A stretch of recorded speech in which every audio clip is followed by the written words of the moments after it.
Up. All right.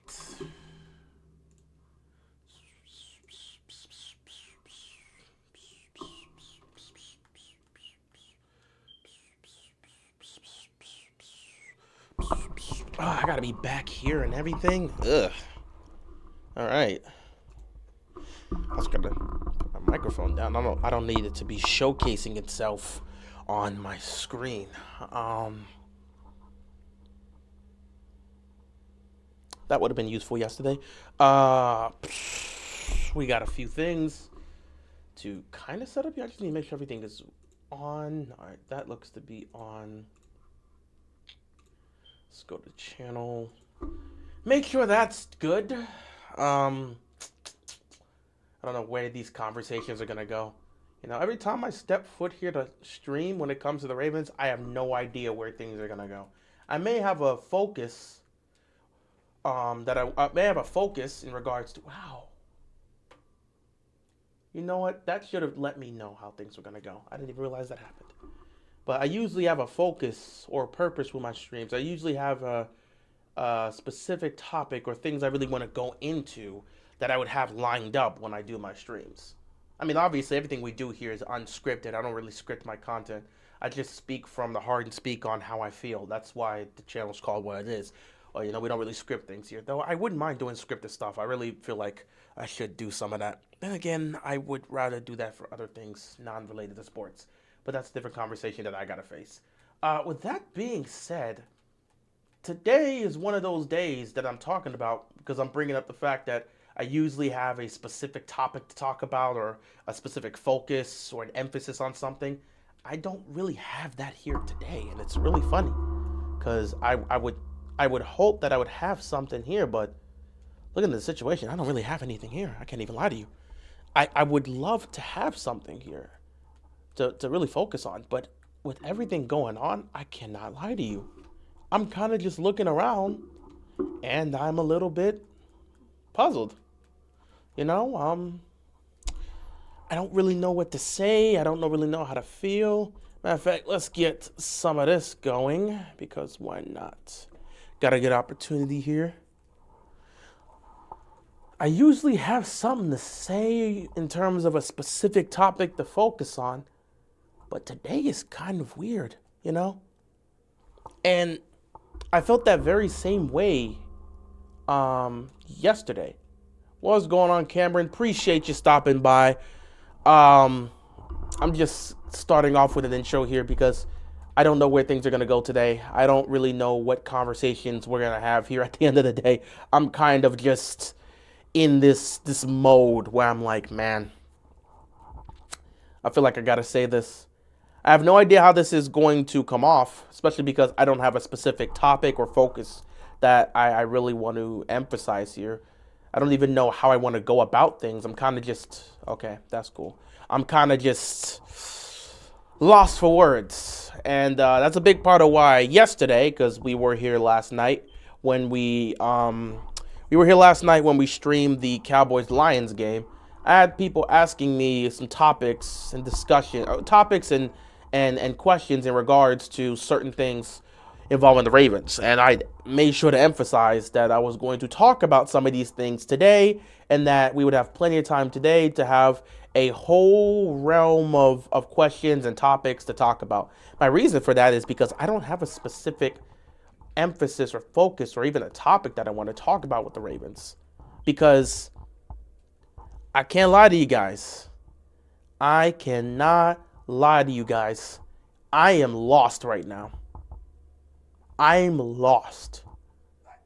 I am legitimately lost. I will not lie to you guys. I'm lost. Usually I have a response. Usually I have an answer. Usually I have an emotion, whether I'm excited when a situation like this happens, whether I'm angry or pissed off. I usually have something to say.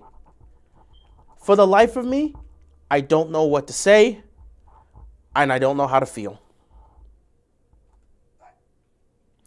It's not a lot of moments where I've felt like this. Not a lot of moments where I've really looked at this and said, hey, man,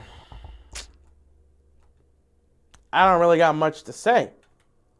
So I'm really kind of just lost. I don't have a lot of moments like that especially when I'm streaming and it's involving the Ravens. Hell, I don't have a lot of moments like that when it comes to the Ravens making decisions. But here I am today, and in all honesty, I am lost for words. I don't know how to feel. I don't know how to look at this situation, and it just feels like I'm further adding to a discussion that I've kind of had. Wow, I'm just not playing well right now, which is funny. I'm just lost in the game, and I'm lost right now. Cameron, we are going to get into that topic real soon as I'm getting started here, because I'm going to answer some questions as it comes through the chat. I should have been paying attention. I didn't even look at I was looking at the comment and then didn't even set my defense. That's fun. What's going on, Daniel? I will be sure to answer all the questions and speak on every topic here because we absolutely have to do it. I'm lost right now, guys. I cannot lie to you. I am very lost. It's the first time in maybe a long time that I've ever just been this lost when it comes to this team. I mean, you guys have been here throughout the entirety. It might be one of the first times, if not the first time, I've ever been this lost when it comes to the Ravens during my time here with this channel. I just don't remember a time where I've felt lost, like I don't have the emotions to really speak on certain things. You know, I'm looking at the whole situation. You getting reports coming out every day about something. Reports coming out every day about something. News coming out left and right. And then you get a situation like this and you're like, well, how am I supposed to take this? The fan base could be further divided. I mean, this is definitely one of the biggest moments where you look at the fan base and say they are completely divided. It really feels like the fan base is so divided because you've got a set of people that, again, no matter what the organization does, it doesn't matter what the organization does, it doesn't matter what the head coach does, it doesn't matter what's happening. At the end of the day, they're going to show their undying loyalty. And if you don't approve of everything the Ravens do, you're not a true Ravens fan. You got to approve of everything. You got to be in agreement with everything. If you don't do that, in these people's eyes, you're not a true Raven. And then you have a group of people that no matter what the Ravens do, they will never be happy with it, and they will always use it as an opportunity to either bash the team or say the team's not doing what they need to do, they're not helping. You get that, and then you sprinkle in the constant annoyance from Lamar fans that honestly don't really care for the team, weren't even watching the Ravens prior to Lamar being drafted, and are only here because Lamar is here. And they want to sit back and act like they know what this franchise is about. Those people are annoying, and they just make this whole conversation and this whole, focus even more annoying when you want to talk about the Ravens and discuss things, especially when it comes to making moves. It leaves a lot of people kind of, miffed. And with the way the fan base is right now, a lot of people are divided because I don't know. Oh my God, that's not the throw. That's not the throw. I was trying to press square. I was having a moment. I clicked the wrong button. Square was wide open. I was trying to go for square, not circle. Good Lord, whatever. I don't care how this game goes. But, yeah. You get a lot of moments like this, man, where, well, I don't get a lot of moments like this, but you get a lot of moments where you got to question certain people in this fan base. But now I just look at the fan base right now and everybody's divided. And then when I'm looking at the team, I don't even know how to feel anymore. I don't. This whole season has just been nasty. From week one, it's been nasty. There hasn't been a single moment where you felt that this season hadn't been nasty. The closest we got was week 2 when they beat the Browns, but even in that game, they were still sloppy. This season has been a mess. Everything has been chaotic. And the fan base couldn't be further divided now than they've ever been. Okay. Like, they couldn't have been more divided than where they are now. It's been a whole thing. And to make matters worse, we got our franchise quarterback on the injury report damn near every week. I mean, there hasn't been a week at this point. Since what?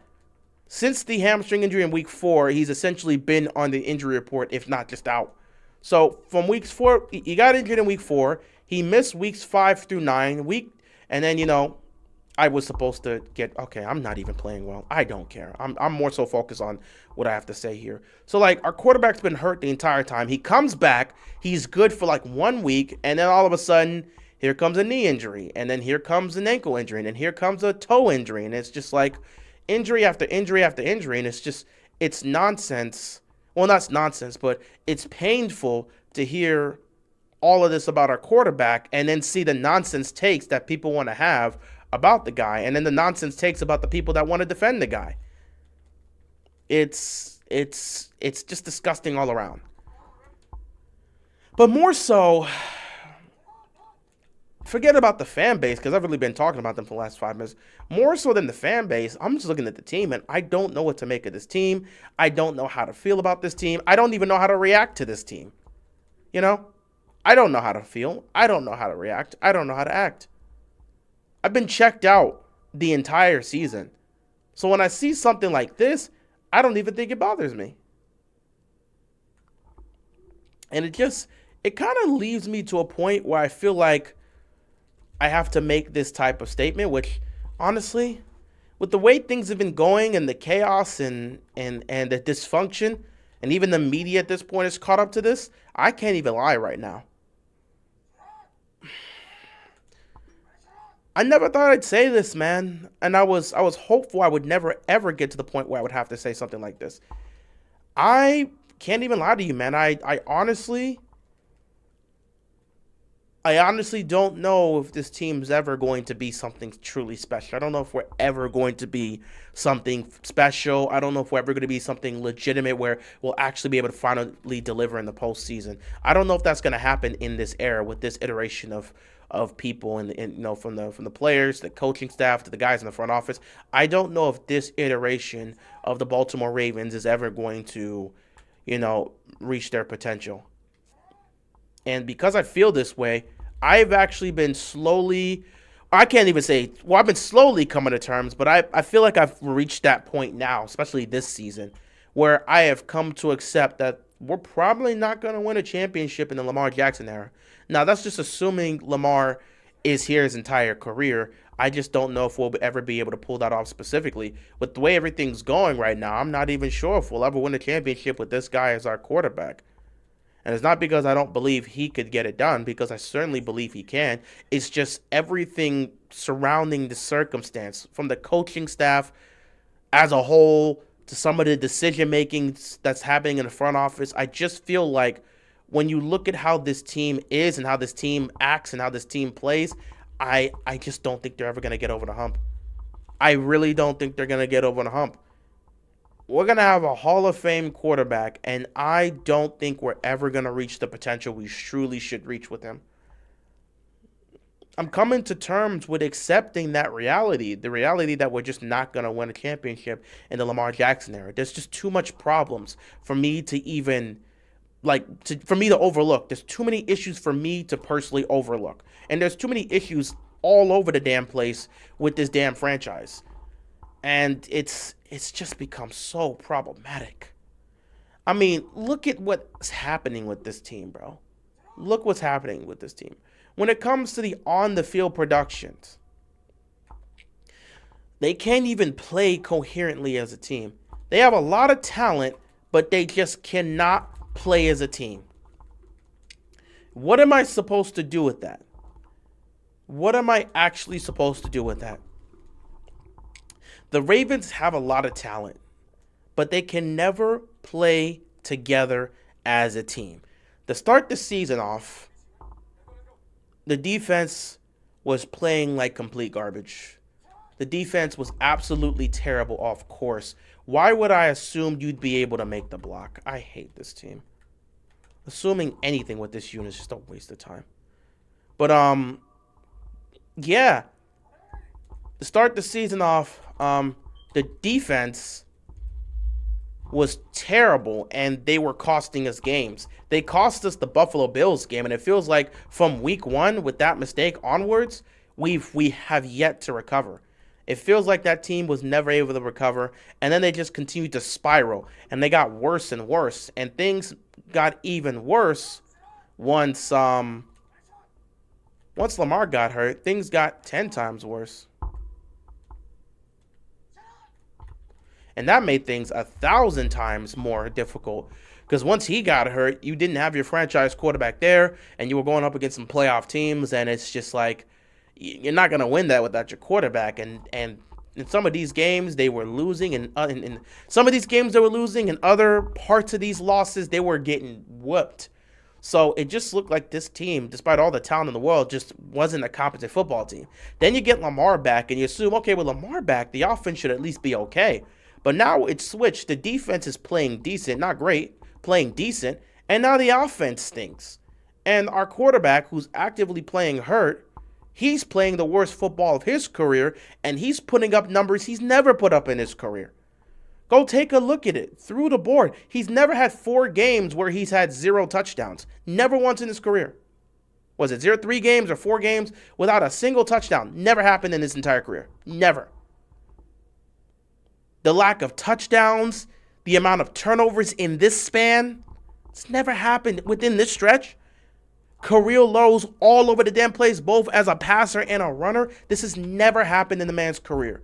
He's going out there week to week playing hurt. He's going out there week to week playing hurt. And things are just not getting better through and through. And you've got players that are supposed to help out the quarterback, and it's just not happening. You know? We got a hurt quarterback. We should run the ball with Derrick Henry. We're not doing that. We should be running the ball with Keaton Mitchell. We're not doing that either. What are we doing? Then you've got our receivers, and our receivers continue to fail us. I appreciate that, Cameron. Our receivers continue to fail us, bro. I just don't know, bro. You have all this talent here, and it's just not paying off when you need it to pay off. How is that possible? And how do you get out of that tackle? Wow, our defense can't stop a nosebleed. Like, how is this, like, actually possible that we have all this talent, but this talent never seems to show up when we need it to? Other teams have talent, and their talent seems to find ways to show up. But with our team talent, they can't show up. Why is it that our talented players don't show up when we need to, especially offensively, but other teams' offensive players can show up talent-wise? Zay Flowers hasn't had a touchdown since week 1. He hasn't had a touchdown since week 1. He hasn't had a touchdown since week 1. Our quarterback's actively hurt, and nobody's helping him. His numbers are at a career worst, and part of that, not saying completely, but part of that has to deal with the fact that guys aren't making the plays or making mistakes when they shouldn't be making mistakes. We saw that in the Cincinnati game. Zay Likely fumbling the ball at the goal line.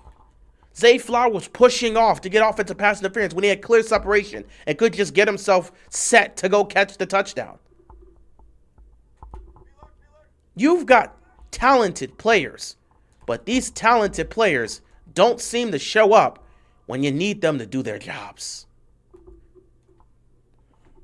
And the worst part, the very worst part, is the fact that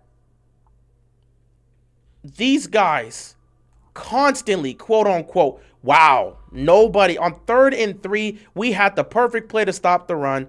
And because this is the Ravens on Madden, because for some reason the Ravens on Madden suck, it's like, okay, it's just Lamar and everybody else. Look at this, guys. Can somebody make a tackle, please? Because we, what was I saying? Oh, yeah. We have the talent to be able to get this done and do things, right? But the talent never seems to want to show up. And the worst part about it, that's what I was trying to get into. The worst part about it is we constantly see them practicing certain things. Well, I'm not doing anything defensively today.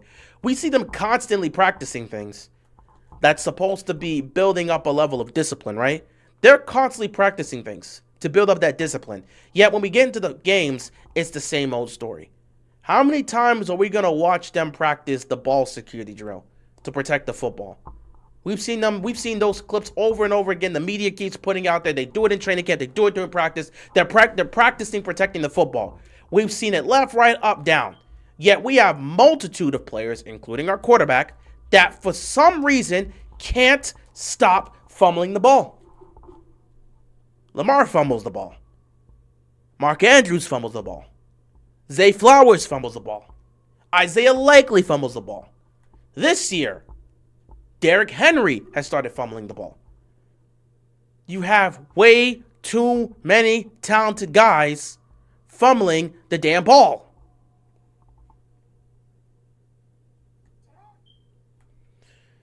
What am I supposed to do with that? Way too many guys fumbling the ball, man. Are you kidding me? Are you actually kidding me right now? I don't even care about this game anymore. I'm about done. But you got way too many damn guys fumbling the ball. Way too many guys fumbling the ball. You got way too much talent to be making these type of mistakes. And yet we have way too many guys out here actively fumbling the ball. They keep talking about how they practice these things, but then we get into the game and it's the same old crap with these guys.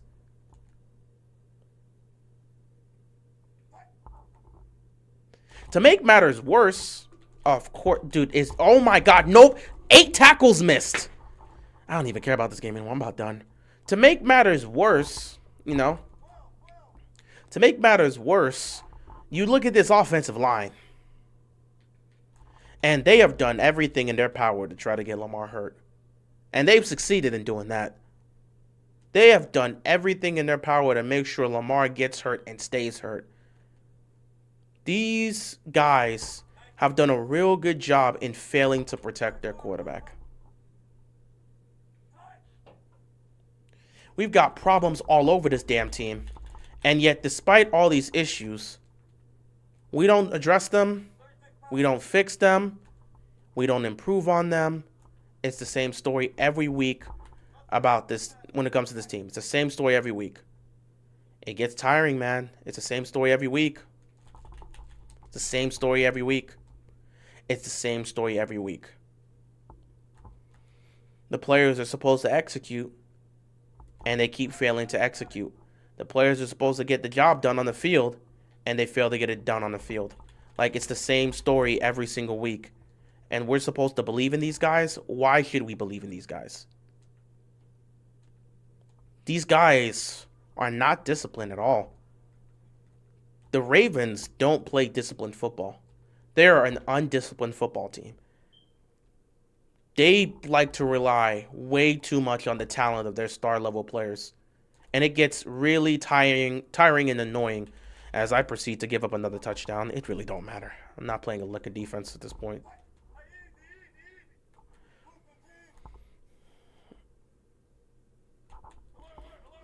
But legit, you've got a unit, a whole squad that plays undisciplined football.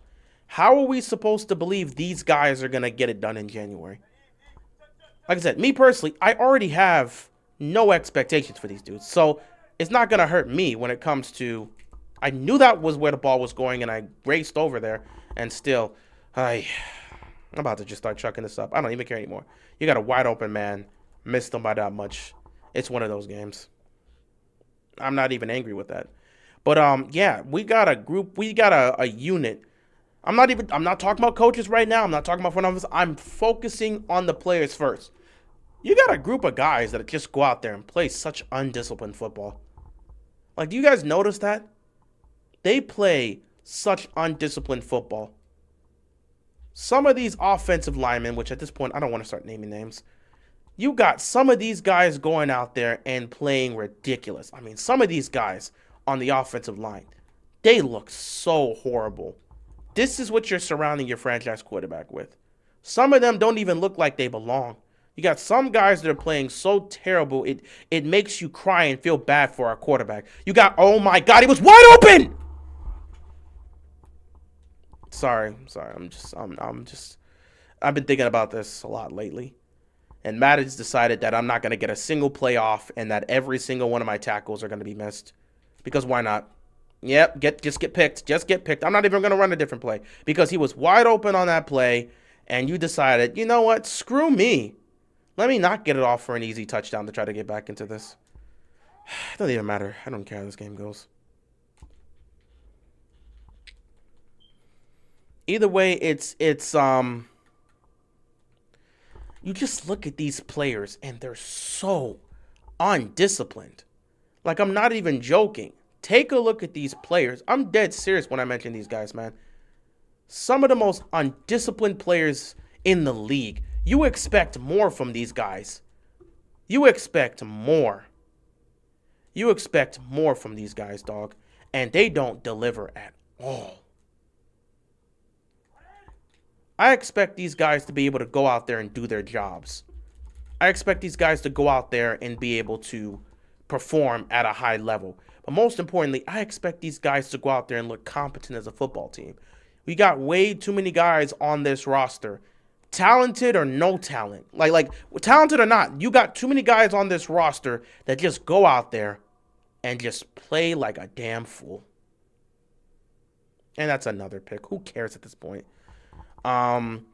It's just, you've got way too much out here. I really should focus on this game, but I don't care. I want to rant here. You got way too much talent on this damn team. Way too much talent on this damn team for them to play the way they've been playing. And I'm starting with them. This is a 6-6 football team. You know, Kyle Hamilton had that whole comment about the Ravens flock being spoiled, and that pissed off the fan base because we were watching these guys play like complete trash, and everyone's like, spoiled? Spoiled for what? What have you spoiled us with? You haven't won anything, which I made a video about. You haven't done a damn thing. You're living off of a legacy and a reputation that you didn't help build, and all of a sudden we're spoiled because we're pointing out just how bad you guys have been? That don't make any sense.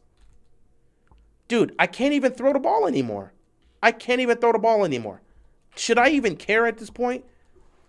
But yeah, it's been like that. Legitimately, it's been like that. You guys didn't help build anything here, but we're spoiled because you guys are not doing your jobs. Like, it don't even make sense. You're not doing your job, but we're spoiled for pointing things out. It don't make sense. So when I'm looking at the players out there, you look at this offensive line, it's not up to snuff. For a team that's trying to compete, it's not up to snuff. For a team that's trying to win a championship, it's not up to snuff. It's not up to snuff at all. For a team that's supposed to be serious about contending, because your quarterback apparently talks about it every single day, for a team that's supposed to be doing that, they don't do it at all. They don't do the things that teams that are supposed to be contending do. Think about it. We hear every day that our quarterback is constantly talking about winning a Super Bowl. But are these guys really doing the things that's going to help them win a Super Bowl? They can say all the right things in the media, but your play on the football field tells a different story. And that's where you're going to be judged. Nobody cares what you say in the press conference. If you're going out there and getting embarrassed by the Cincinnati Bengals, what do you expect us to think? 5 turnovers on Thanksgiving in your house. What the heck was that? And we're supposed to believe you're serious about winning a championship. Come on, dude. Come on, dude. There's ways you can lose games. But losing a game like that? Nah.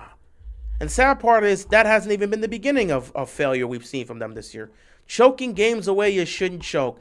Underperforming against teams you shouldn't be underperforming against. Getting thrashed left, right, up, and down. This is supposed to be a quote-unquote contending team. This is a team that's supposed to be of the mindset, of the focus of we're trying to win a championship, but we're going to do everything we need to do to win a championship. Have they done the things?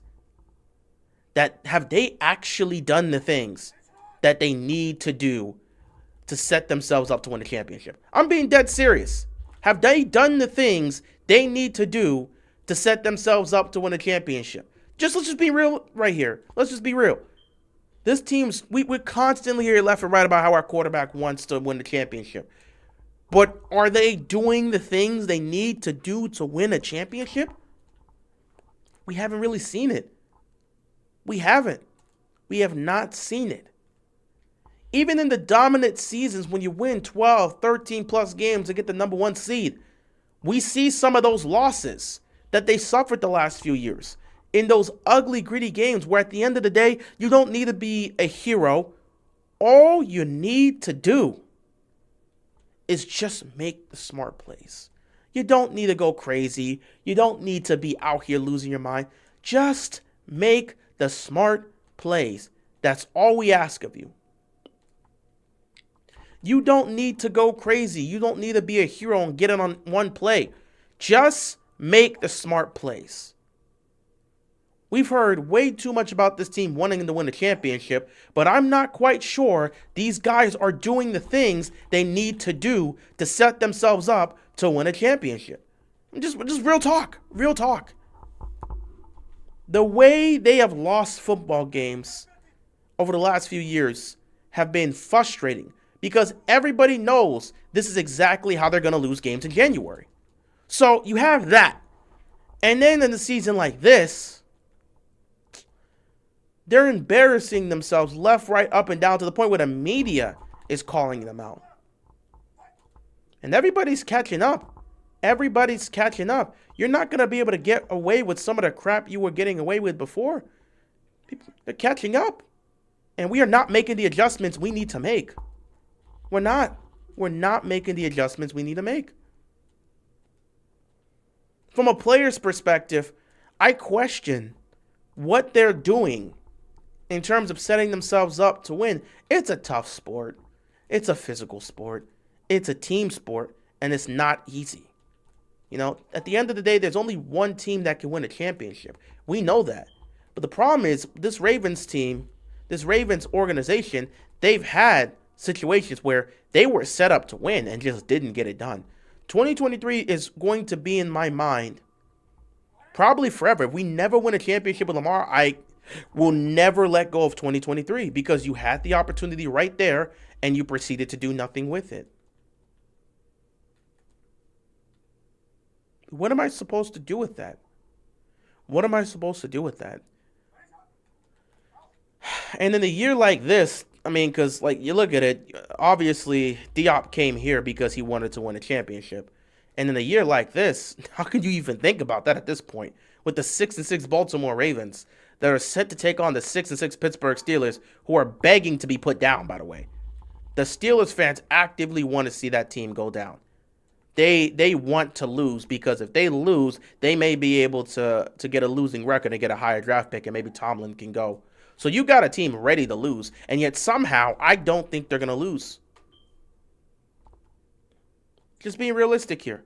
Somehow I don't think they're going to lose. And it's not because I think they're better than the Ravens, because I don't think so. But I just don't trust this team right now to be able to do the things they need to do to set themselves up to win.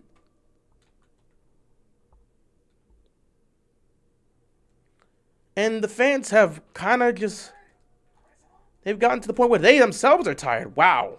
You just blitzed me all over, huh? That's fun.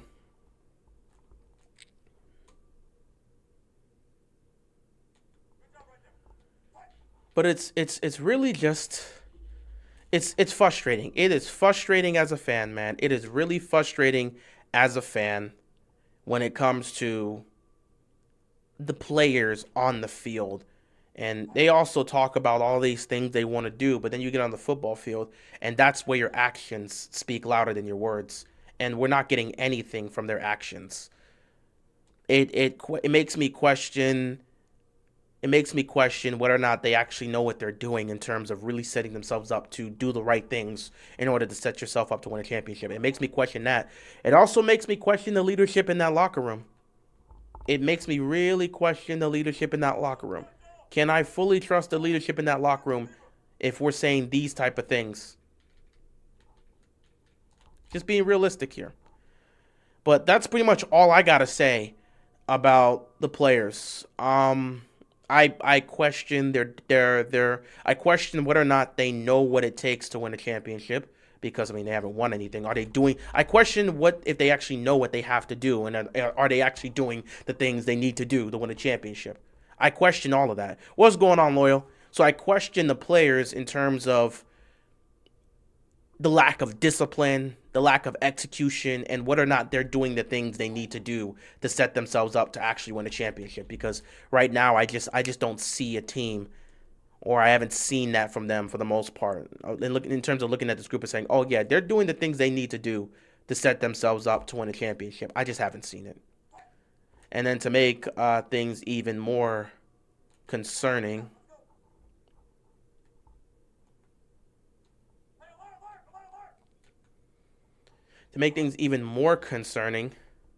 you get to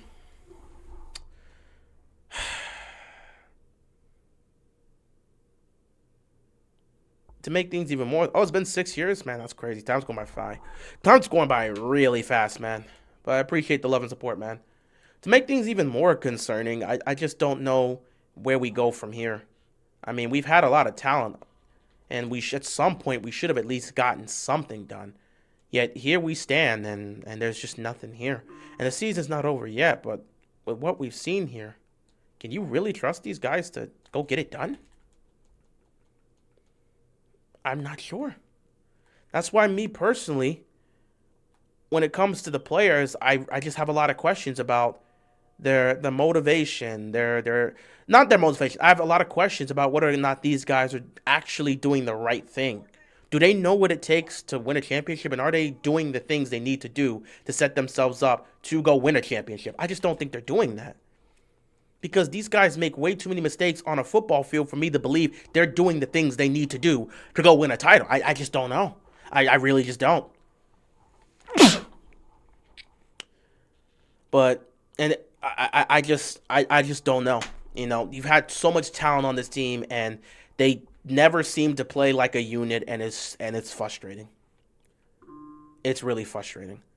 Now, let's take our time and get in on some of these coaches, man, because we got to talk about the coaching staff. Let's start on the offensive side. What the heck was that? I can't run anything anymore. It's like if I try to run anything, this team, the offensive line stinks. I can't get any blocking, and I spend 99% of the game running for my life because they actively can't block anybody. That's going to be a pick. Nobody's open. Where am I supposed to go? I don't want to spend the entire game running for my life, but apparently that's what's going to happen because nobody's going to block. Watch. Oh, look. I got to get out of the pocket again. Mark Andrews open. No hands. What else is new? And I really don't care anymore. I might as well go for it again. Is anything going to change or happen? Probably not. Can't run play action, that's for sure. Uh-huh. And the ball is underthrown. Like, all right, bro. I'm done for the day. I'm done with this game. I'm done. I've tried everything I can. I know I haven't been paying attention. I've been ranting, but still, there's no way I can look at that and not be like just not be done with this whole shtick. It's done. All right, game's over.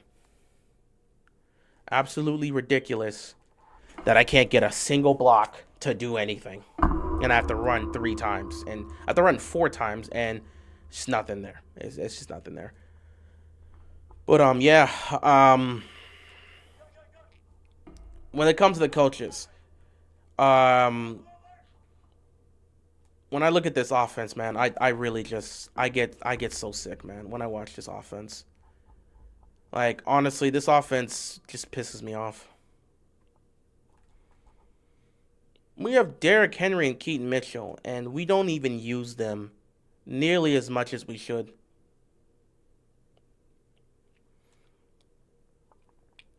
We never seem to want to run a cohesive game plan. I don't know what it is about this damn team. They're so scared. They're constantly scared, bro. I don't understand how a team... This has been happening throughout the entire Lamar Jackson era. I don't understand how this team gets spooked out of their own game plan. There's been way too many moments throughout the Ravens' time with Lamar Jackson where they'll go into a game with a game plan. They'll deal with some pressure early on, and then at that point they decide, you know what? Let's abandon this game plan. Let's choose to go do something else. Something that we weren't really prepared to do. Let's do that instead. Like, dude, what are we doing? What are we actually doing? I don't understand this. So many times where we've watched this team actively abandon their own game plan for no reason. They get early struggles. Early on, they're dealing with problems. Early on, they're dealing with issues. Early on, somebody is actually attacking their game plan. Early on. And what do they do about it? They immediately abandon that game plan and say, let's go do something else. Something we did not even plan for in the first place. I don't get it. They've done that far too many times in the playoffs. They've done that in a lot of games where, especially against Kansas City, they've done that a lot of times against Kansas City. If something doesn't work, let's go do something else. I mean, why not? This play hasn't worked, let's go try something else. That play hasn't worked, let's go do something else. How do we keep finding ourselves in these situations? You just look at the coaching staff and you wonder, how is it every time this offense is doing this? Every single time. Doesn't make sense. Does not make sense at all. Yet we're consistently seeing it. It does not make sense, but we're consistently seeing it. It's a problem, man. It's a problem. And then with the offense, there's just certain decisions that are being made with the play calling that's so damn confusing. And you continue to look at them and saying, what are they doing? Their reluctancy. This is supposed to be a run-first offense. This is supposed to, not even a run-first offense, a primarily dominant running offense.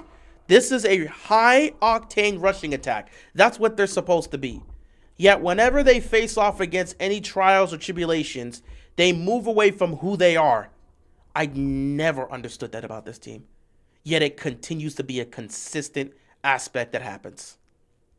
Doesn't matter who the offense coordinator is. That is a consistent aspect that happens with the Ravens. They just move off of what they're supposed to be. And I don't understand it, and I'll never be able to understand it. It continues to be something that never made sense to me and never will make sense to me. I don't understand it. I really don't. I really don't understand this mindset of let's just switch out of everything we're doing and proceed to go somewhere else. This is who we are. This is what we do. And we choose to move away from this specifically because somebody was able to counter it early on. That doesn't make sense to me. A lot of things with the play calling doesn't make sense to me. A lot of things with the decisions being made just doesn't make sense to me. It doesn't at all. And it's very frustrating to watch this happen, especially in the playoffs when it happens with the offense. And I don't know what it's going to take for this to not happen. To make matters worse, when things are going well, one of these players just decides, you know what? I'm just not going to do my job. Or I'm just going to make a mistake I don't need to make. See it all the time, man. You see it all the time. I don't get it. I really don't get it. All this talent, and we play CTE hoops.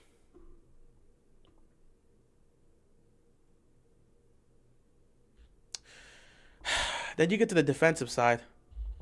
And in all honesty, the only gripe I really have with the defense during this Lamar Jackson era is the postseason.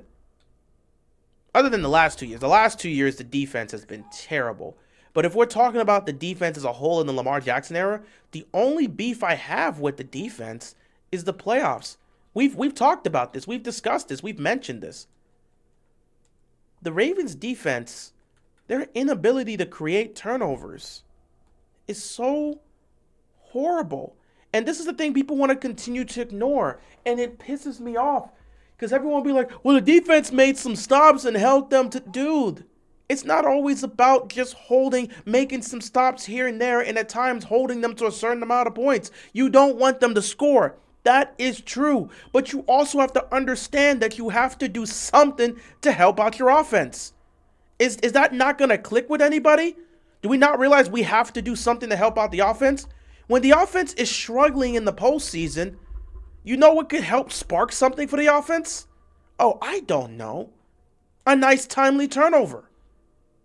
People want to bring up all the time about Joe Flacco during those early stages and talk about, well, with Joe Flacco, this team got to 3 AFC title games in the Super Bowl championship, but with Lamar, you can't even get to the Super Bowl. Do you actually know what was happening with those teams? Do you actually remember what was happening with those teams? They were always led by their defense. Why? Because their defense could not only make stops, could not only hold opponents to a certain amount of points, but that defense, they created turnovers in the playoffs. They created turnovers. In the 5 years, that we were at the height of competitiveness, where we went to 3 AFC championship games and won a Super Bowl, that spot from 2008 to 2012, that 5-year period from 2008 to 2012, the Ravens defense forced 38 takeaways in the playoffs. 38 takeaways in the playoffs from 2008 to 2012. I believe they had 12 or 13 turnovers during the Super Bowl year. The year we won the Super Bowl, they came up with about 12, 13 turnovers. The biggest game of that whole postseason run, the divisional match in Denver. We don't win that game if our defense doesn't create turnovers. That defense held Peyton Manning to 21 points. The final score was 38-35. And remember, the final score was 38-35. Tucker hits the game-winning field goal. But 14 of the 35 points that were scored by the Denver Broncos wasn't because of the defense. It was because of special teams. It was literally because of special teams. Because Trendon Holiday had a kick return and a punt return for a touchdown. He had a punt return, the first punt of the game for the Ravens. He returned that for a touchdown. And then he had a kick return fresh coming off of halftime. To start the third quarter, Broncos got the ball, kickoff right to Trendon Holiday. He takes to the distance, touchdown Broncos. So 14 of the 35 points that were scored in that division round game came off of our special teams not doing their job.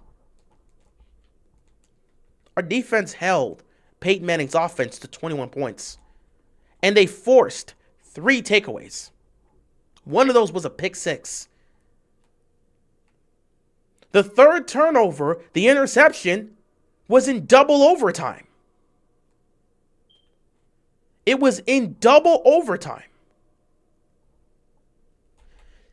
And it set us up to go kick the game-winning field goal. These are some of the things you need a defense to do. These are some of the things you want to see from a defense. You want to be able to make stops. You want to see your defense make stops. You want to see your defense hold your opponent to a certain amount of points. You want to see all of that. But you know what you also want to see? You also want to be able to see. You also want to be able to see. You also want to be able to see your defense create takeaways. Because when your defense can create takeaways, you're in your best possible situation. When your defense can create takeaways, when your defense can make stops, you're in the best possible situation. When your defense can actually create takeaways, you're helping out the offense, especially if your offense is struggling. And that's the thing people seem to just want to ignore. People ignore the fact that a takeaway A very, very goodly timed takeaway could do so much.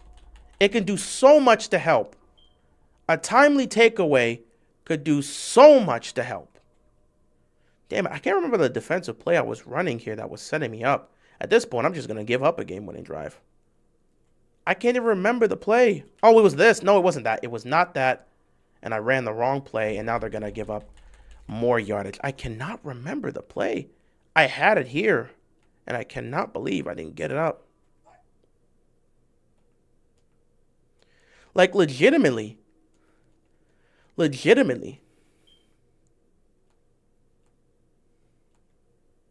Damn it, I don't remember the play. We should have been running this play from the beginning. For some reason coach said, let's just keep blitzing. This game plan has been trash. I just listened to what the game plan is. This is not the defense I would throw out here. Look at this. The game plan's been so garbage. I'm not even going to call a timeout. What's the point? We're not getting the ball back there in field goal range and everything. All we can do is blitz. They're just going to run the ball. And even though we know they're going to run the ball, they're going to do nothing to stop it. Now you have to call a timeout. Look at this. This is terrible. The funny thing is, I'm clearly saying send a blitz. I'm clearly sending a blitz. Look at this. On a blitz. On a blitz. On a blitz. Look at that. That's pathetic, man. There was a game plan that was there, and for some reason, I don't even know what the game plan was. I was looking for it on my playbook, and I couldn't find it. I absolutely couldn't find it. I don't even know where it is. I needed that play for third down, and I couldn't find it. Maybe I should have called a timeout. It didn't matter. We weren't going to win this game anyway. Nobody could make a tackle. Dude, the play calling in this game has been absolutely terrible. And the amount of missed tackles that's been happening by my defenders, the amount of BS that's happened in this game is crazy. And I was down by like 20, 21 or 28 points. I don't remember how much I was down by. And the amount of missed tackles I saw today was just disgusting. It was absolutely disgusting. At this point, I'm going for the block. Nope, I don't even know how to do that. I don't know how to block in this game. It don't even matter. That was absolutely disgusting play calling here. Like, had him in the third and long situation, had the perfect play, and the quarterback just runs up the middle for the 15th millionth time. Even though I made sure to set up somebody there, and again, I can't control everybody. I'm doing my job. I can't control everybody in this game, and they're just like, you know what? Let the quarterback run up the gut to pick up the first down and essentially end the game. Genius. Absolutely genius. Can't do nothing about that, you know. Genius call. What? That's not even a play. What is this? Oh my God, Madden. What is happening? Oh, nah, I'm done. No, that's not the play call. What happened? That's not what I ran. Why did he just stand here? I said play action and he just stood there. He just stood there, bro. He just stood there. Man, let me get back to my rants. So, yeah, the defense, because I haven't been paying attention to this game. I don't really know how things have been going for much of this game. So, yeah, the defense, that's been my point. The defense here has been terrible. The defense has been terrible in the postseason when it comes to creating turnovers. The defense has been absolutely horrid when it comes to creating turnovers. It's not even funny how bad they've been. They've been terrible at creating turnovers. I'm not even joking. They've been absolutely awful at creating turnovers. From 2008 to 2012, the Ravens defense forced 38 takeaways in the Lamar Jackson era. So I guess this technically counts from 2018 to where we are now in 2025. The Ravens defense has forced 3 takeaways in the playoffs. And one of those takeaways happened in a game Lamar wasn't even there for. That was the Bengals game. Kyle Hamilton forced a turnover against the Bengals, and Tyler Huntley was the quarterback. So essentially, the Ravens defense has created 2 turnovers in the playoff games Lamar Jackson has played in his entire career. He's played in 8 playoff games. And in those 8 playoff games, 2 takeaways. Go look at how many takeaways.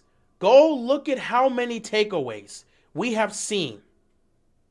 Go look at how many takeaways we've seen from that Ravens defense through Flacco's first 8 playoff games, and then go look at Lamar's first 8 playoff games, and you'll see how crazy it is. I'm going to repeat it right here. From 2008 to 2012, that 5-year stretch when we got Flacco, when we drafted him in the 08 to when we won the championship in 2012, that 5-year stretch, the Ravens defense forced 38 takeaways. 38 takeaways in the postseason. It's about 12 or 13 during their Super Bowl run. Yes, you want to see the defense make stops. Yes, it's nice to hold an opponent under a certain amount of points. You want to do that.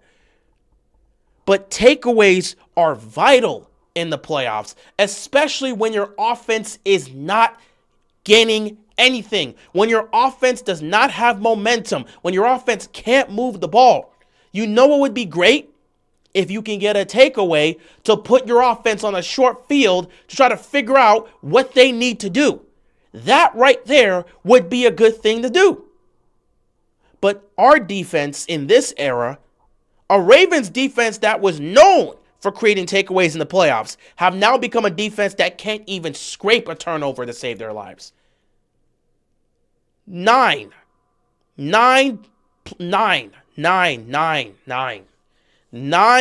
playoff games we have played since Lamar came here in 2018. 3 turnovers in those 9 games. And yes, we know we had Ed Reed and Ray Lewis, though. Other teams have created turnovers, dude. Go look at the Chiefs' playoff runs. Their defense is... Look at these runs that teams have had on the way to win a championship. You'll notice their defense is forcing somewhere between 8 to 13 takeaways. The Bengals made the Super Bowl in 2021. Go look at the amount of takeaways their defense forced. Hell, the reason they got to the Super Bowl was because of the takeaways they created. You cannot expect to be able to go the distance, especially against a tough competitor, if you can't create takeaways. How do you think the Chiefs defense beat us? They forced 3 takeaways in the AFC Championship game against us. Against us, they forced 3 turnovers. Our defense forced none. They played great in that game. The Chiefs defense played better because not only did they hold us to 10 points, they also forced 3 takeaways. When you need to gain momentum for an offense that's not doing much, because when you were taking a look at it, the Chiefs offense wasn't doing much in the second half. But guess what? Their defense was forcing takeaways. And when your defense forces takeaways, you can set your offense up to be in a better position even if they're not scoring a lot of points. So yes, we had Ray Lewis. And yes, we had Ed Reed. And they're great, and they're great, and they're great. We know what they bring to the table. But that's still not an excuse. I'm not expecting them to come up with the amount of turnovers that those defenses did. But can you come up with some takeaways?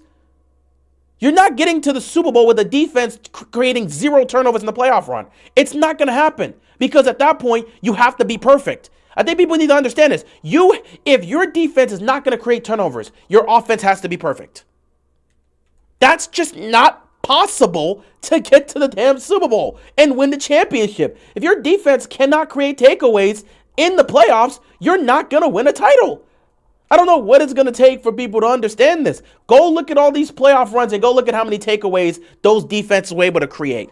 How often do you watch a run?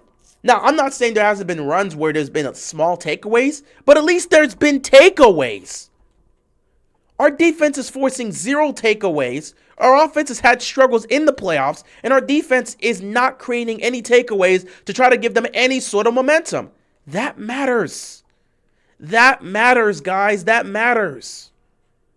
I'm not sitting here putting the blame on the defense and saying the defense is the reason we've lost these playoff games, because I don't think that's a statement you can actually make, given the fact that the defense has done a pretty good job, and again, like I said, limiting certain teams from scoring. They've done a good enough job from limiting teams to a certain amount of points and doing all of that. I'm not saying the defense hasn't played well in the playoffs, because they have. But what I'm saying is the defense has not done their job to the fullest extent. And I'm not the one that's making this same argument. Marlon Humphreys brought that up too. It doesn't matter if you're getting stops. At the end of the day, if you cannot force takeaways in the playoffs, you're gonna put yourself in a serious hole. Because if your offense is struggling, and your defense can't create turnovers, you're gonna get the mess we always see in the playoffs.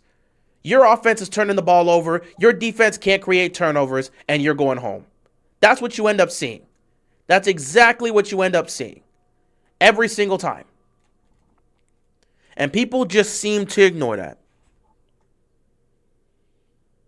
And the reason why they ignore that is because of the Lamar Jackson factor.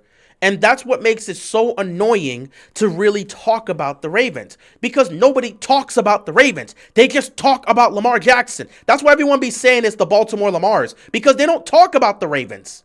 They just talk about Lamar. If this team wins, it's because of Lamar. If this team loses, it's because of Lamar. We don't talk about anything else. So when you don't talk about anything else, nobody else other than Lamar gets held accountable.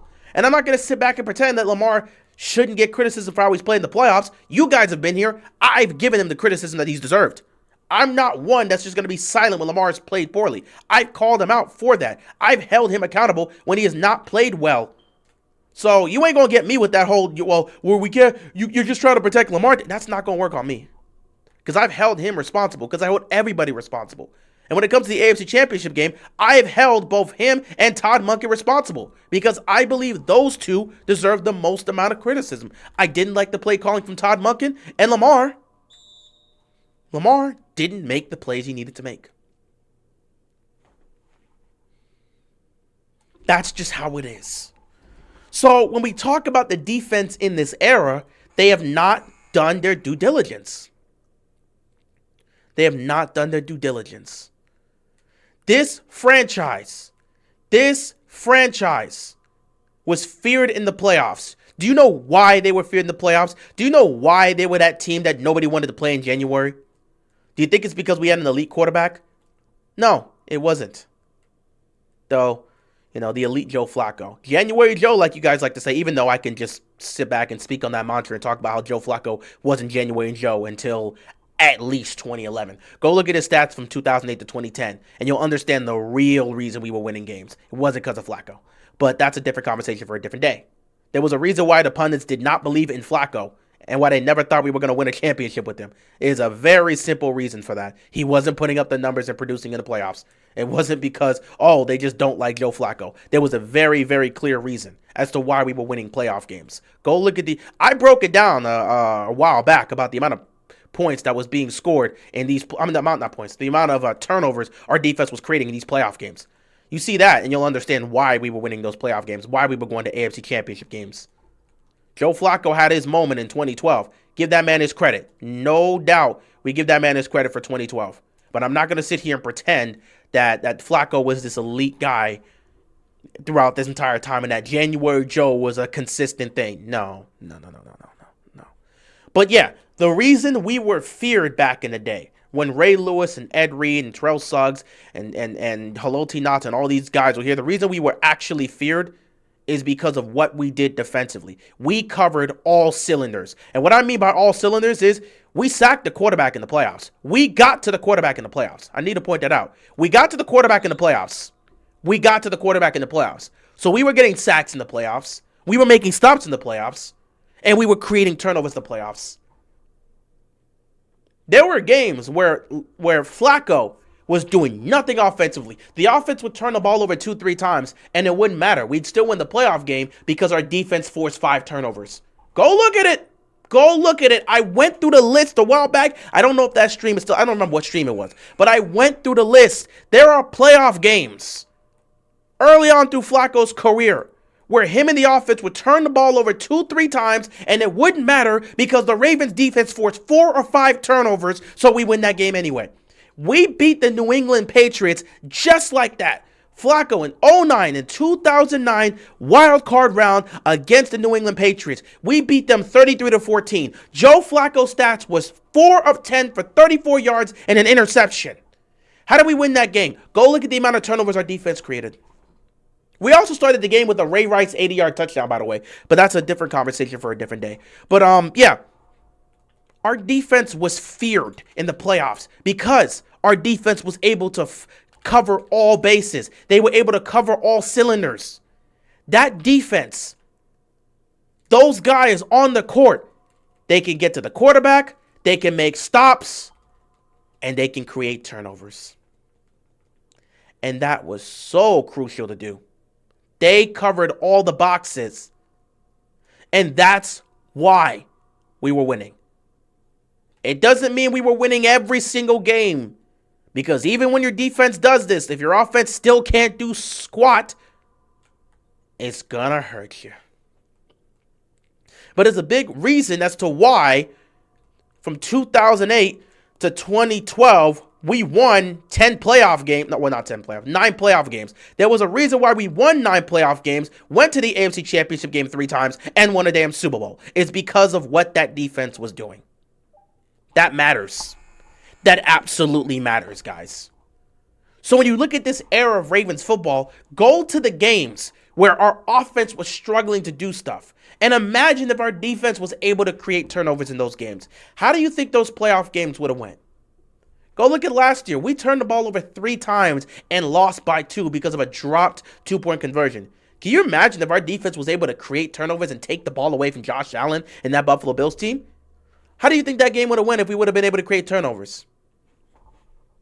Take a look at the AFC Championship game. With the way our offense was struggling, our defense didn't give up a single point in the second half. Now imagine if our defense would have been able to also create a turnover or 2 and put our offense on a short field when they were struggling to move the ball against that Chiefs defense in the third quarter. Can you imagine if our defense would have got a turnover and put Lamar and the offense on a short field with it being a 10-point game? Do you think they put some points up there? If not a touchdown, at least a field goal. You would think that. Takeaways are so vital. Go look at the playoff runs. You have to be able to take the ball away. If you can't do that, you're just not going to win, okay? I don't know what else to tell you. You're just not going to win in January and February if your defense cannot create turnovers. So in this era of Ravens defense, they don't create turnovers. To make matters worse, they also don't really sack the quarterback. So they don't get to the quarterback and they don't create turnovers. But they do make some decent stops. You only check one of the 3 boxes. How do you expect to win when you're only checking one of the 3 boxes? You're not going to win if you're only checking one of the 3 boxes. It's as simple as that. If you're clicking on all cylinders, you can win. But we're not checking all the boxes with our defense. And again, this is not to blame the defense and act like the defense hasn't done a decent job. They have. But what I'm trying to make a point here is that your defense has to help out the offense. And it's not like I'm making this up out of nowhere. Marlon Humphrey himself has spoken about this. So it's not like this is coming out of nowhere. Humphrey has emphasized how they need to create turnovers in the playoffs because it changes the momentum of a game. If your offense is struggling and your defense gets an interception and puts the offense on the short field, you're going to help your team out by that. It matters immensely. It matters. It matters so much. People don't understand how much it matters. Go look at all those Super Bowl teams, man. Take a look at how many takeaways those defenses were creating. And then we can have a conversation. And then the defenses that weren't, that's not an offensive foul. Okay, I was about to say, that was definitely on Paul George. And then for the defenses that didn't create a bunch of turnovers, let's take a look at, for the ones that weren't creating a turnovers, let's take a look at how their offenses played. Where is my player? Okay, I'm like, damn. Give me that. And oh, wait. Oh, look at the defense, my man. Come on. Dang it. Jokic was in position. But yeah, this is what I'm trying to make about this defense. In this era of Ravens football, the defense just hasn't done their job to create turnover. They haven't. And that's played a role into why they haven't been successful. So now you take a look at this defense. And you look at the defense this year. The defense struggles to get to the quarterback. They're not getting a lot of sacks. The defense struggles to make stops at times. They play bend but don't break defense. But they're still bending, which means they're giving up a bunch of points. They've started to create takeaways. During that 5-game winning streak, they were creating takeaways. But throughout the season, they haven't done a relatively good job in creating takeaways. And like I said, for a bend but don't break defense like we have this year, if you're not creating turnovers, what are you doing? Because again, they're not making crucial stops. They're bend but don't break, which means they're going to give up points one way or another. So if you're not making stops and you're not getting to the quarterback, the only thing you can do is create takeaways. But what happens to a defense that can't create takeaways? Oh, you get a defense like we have right now. And you get a game like we had Thursday night. Even though the defense didn't play poorly. When your offense is struggling the way they are, and your defense is not able to generate turnovers, that's going to affect the game as a whole. And that's how you end up in a situation like we had on Thursday night last week on Thanksgiving, when it comes to the offense turning the ball over 5 times and the defense doing virtually, doing their very best to hold up. But because the ball is being turned over 5 times and they themselves have not created any turnovers, you ultimately end up in a tough situation where it's like, oh, well, we're just going to give up 30-plus points, I guess. That's just speaking on terms of what the players are doing out there defensively. Coaching-wise, I think we have said our piece far enough. I have spoken about Zachary Orr. I've sat back and said, Zachary Orr, I think he has the talent to be a defensive coordinator, or a really good defensive coordinator, in fact. I think he has the talent to do so in this league. The thing about it is, I'm not fully sure he's ready to really do this and be able to be one of those highly impactful defensive coordinators where you sit back and say, oh yeah, his defensive scheme, it's genius, it's great. His defensive scheme, he really worked it up there. The defensive game was great to the point where you saw them dominate. I don't think he's at that point yet. I just don't. I do not think he's at that point yet. Maybe he'll get to that point in the future, but I just don't think he's at that point yet. I'm still not sold on Zachary Orr's defense. And I told you guys when they were beating up on J.J. McCarthy and Tyrod Taylor and Dylan Gabriel, I didn't buy into this offense. I said an elite quarterback will probably do damage to them. And guess what Joe Burrow did? Even while he wasn't playing his best game, Joe Burrow still finished with 2 touchdown passes. He still had 300 yards. And the Bengals scored 30-plus points. Not saying it's the defense's fault. They made some incredible stops. I'm not a full believer in this defense yet. And it's tough to say that because, every time we talk about the Ravens defense, we can't sit back and pretend like we don't wish Mike Macdonald was still here. And we wanted him as a head coach. And trust me, I'm going to get to the head coach in a minute. We wanted him here as our head coach. But the Ravens, they chose Harbaugh. They chose to stick with Harbaugh. And ultimately, because they chose to stick with Harbaugh, we got the result we got. And there's nothing we can do about that. You have Mike Macdonald in Seattle changing life for the Seahawks. Meanwhile, for us here, things have just gone downhill. And even though the defense has played well during that 5-game winning streak, it's not remotely close. With the amount of talent we have on this defense, can you imagine? I don't even have to imagine. We had the talent with Mike Macdonald, and we had the Triple Crown defense. Led the league in takeaways, led the league in sacks, and we were the number 1 scoring defense. That's what we were with Mike Macdonald. Once he finally was able to implement his own system and get comfortable as a defensive coordinator, we saw what he was capable of. We saw. And even though those guys did not create a takeaway, his defense still held Mahomes to 17 points in the AFC Championship game and still held them to 0 points scored in the second half. And we let that guy walk.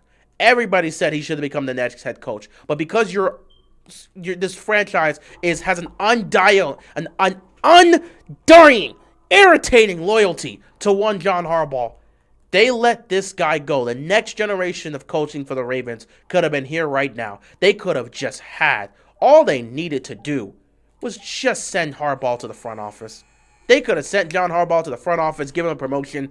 You give Mike Macdonald the head coaching job. You can still retain some of your guys because some of those coaches wanted to be a defensive coordinator. One of those guys could have been promoted instead of having them leave to go to another team. You could have had that be the case. We would have been in an entirely different circumstance and situation had we had made these moves. Instead, we got Zachary Orr. And Zachary Orr has made some improvements. Zachary Orr has been doing his thing, but I'm not a believer in Zachary Orr's defense. I see the results, and I'm seeing what they're doing on the field. I'm not a huge believer in Zachary Orr's defense. I am a believer in Mike Macdonald's defense, and I knew he'd translate perfectly to being a head coach. Look at what he's done with Seattle with less talent. Look at what he's done in Seattle with less talent. That is as a head coach of the Seattle Seahawks. As a head coach of the Seattle Seahawks. Look at what he's done for the Seahawks. Look how he's transformed things. I knew that from a minute. I knew that from a minute. I knew that from the beginning. We all knew that from the beginning. We all said he was going to be perfect as a defensive coordinator. He's going to implement his system. He'll be fine. With less talent, you got less talent in Seattle, and he's got that defense operating like a machine. I promise you, Sam Darnold is the only reason this team may not get to the promised land. Because of those 4 turnovers you saw against the Rams. I guarantee you that defense was cooking the Rams. That defense was shutting things down. Sam Darnold turning the ball over 4 times is what cost the Seahawks that game against the Rams. That defense is legit. That defense is serious. Mike Macdonald's got that team operating at a high level. We could have had that here. Real discipline. A young, modern head coach that is adjusted to this time. Not some old bag of bones that's still trying to run the same type of leadership and philosophy that worked in 2008. We could have had something here, but we let him walk. And now you got this dude that wasn't ready to be a defensive coordinator having to learn. I promise you, give him a year or two. Zachary Orr probably in like a year or two will be ready. In all honesty, give him another year or two, and I think Zachary Orr will be where he needs to be. But we're supposed to be a contending team competing for a Super Bowl now. I can't deal with these potential head coaches or potential defensive coordinators while I'm trying to watch this team compete for a championship. We can't have question marks at our defensive coordinator while we're trying to win a damn Super Bowl. But we have that. We have that. We absolutely have that. But I'm supposed to believe with this old man's philosophy that we're going to get to the promised land. You had a young, modern head coach that understands the game today and knows what he's doing from the defensive side. And we let him walk. Could have made him the head coach. We let him walk.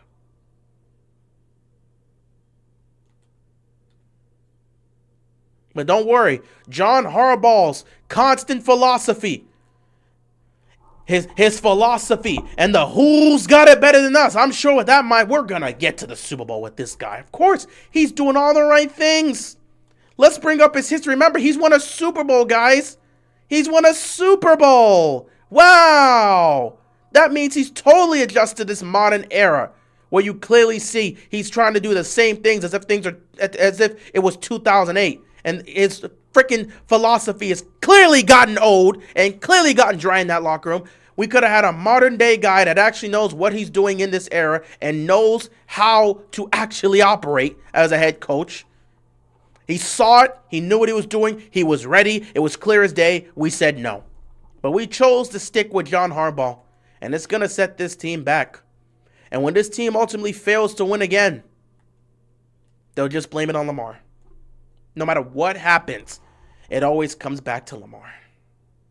No matter what anyone says, no matter what anyone does, it always comes back to Lamar Jackson. Lamar just didn't do enough. Lamar wasn't Superman. Lamar can't get it done. You're right, dude. We're spoiled after all. We are spoiled. We are spoiled by a head coach that's still trying to operate a football team like it's 2008. We are spoiled with the same mistakes happening. The same mistakes, the same idiotic things that will cost the football team. The generic crap. Got all this talent, yet we can't hold on to the football. But don't worry. John Harbaugh won a Super Bowl in 2012. That's going to get us to the promised land in 2025. Don't worry. We know it's going to happen. Because John Harbaugh won a Super Bowl 13 years ago, we're going to get to the Super Bowl in 2025 because he clearly has the philosophy. It's not like we haven't seen a situation like this when Andy Reid was in Philadelphia and it was clear it was time for him to go. It was clear it was time for him to go. But no. Unlike Philadelphia, who did their job and got rid of him, we're going to sit back and wait until it's too late. Let's continue to waste Lamar Jackson's prime. Then when his team doesn't get to a damn Super Bowl, we can sit back and reminisce about how we failed to get it done.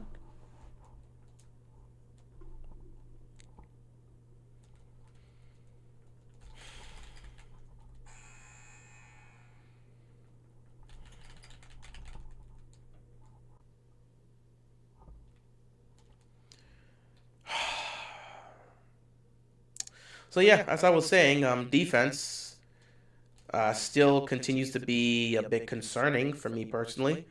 I'm still not bought in with Zach Orr's defense, but this is the defense we have. It's not going anywhere. That's what we have, man. That's just what we have. And this defense, it feels similar to last year's defense. It's just going to be a defense that, again, seems like they're a team that patched up some holes instead of really fixing the things to turn them into a dominant unit. This defense will never reach the heights that we reached with McDonald. We're never going to reach those heights with Zach Orr. We're never going to reach those heights. With Zach Orr, we're not reaching those heights, man. We're just not. I've never seen this, bro. The Triple Crown defense we built in 2023. You could have promoted him to head coach. I was begging them to give him the head coaching job, and they let him walk to Seattle. And now we're stuck with this who's got it better than us mantra and all this crap as this old man continues to just bleed this franchise dry. And because this franchise got Stockholm Syndrome or something like that, or because they're a group of masochists that enjoy pain, they're going to sit back and let this dude, this time vampire, continue to suck on the life of this era of Ravens football with Lamar Jackson. This is 2K23. I'm just playing 2K23 right now.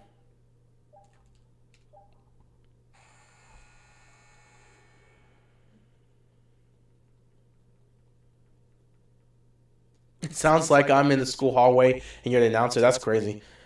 That's funny too. But yeah.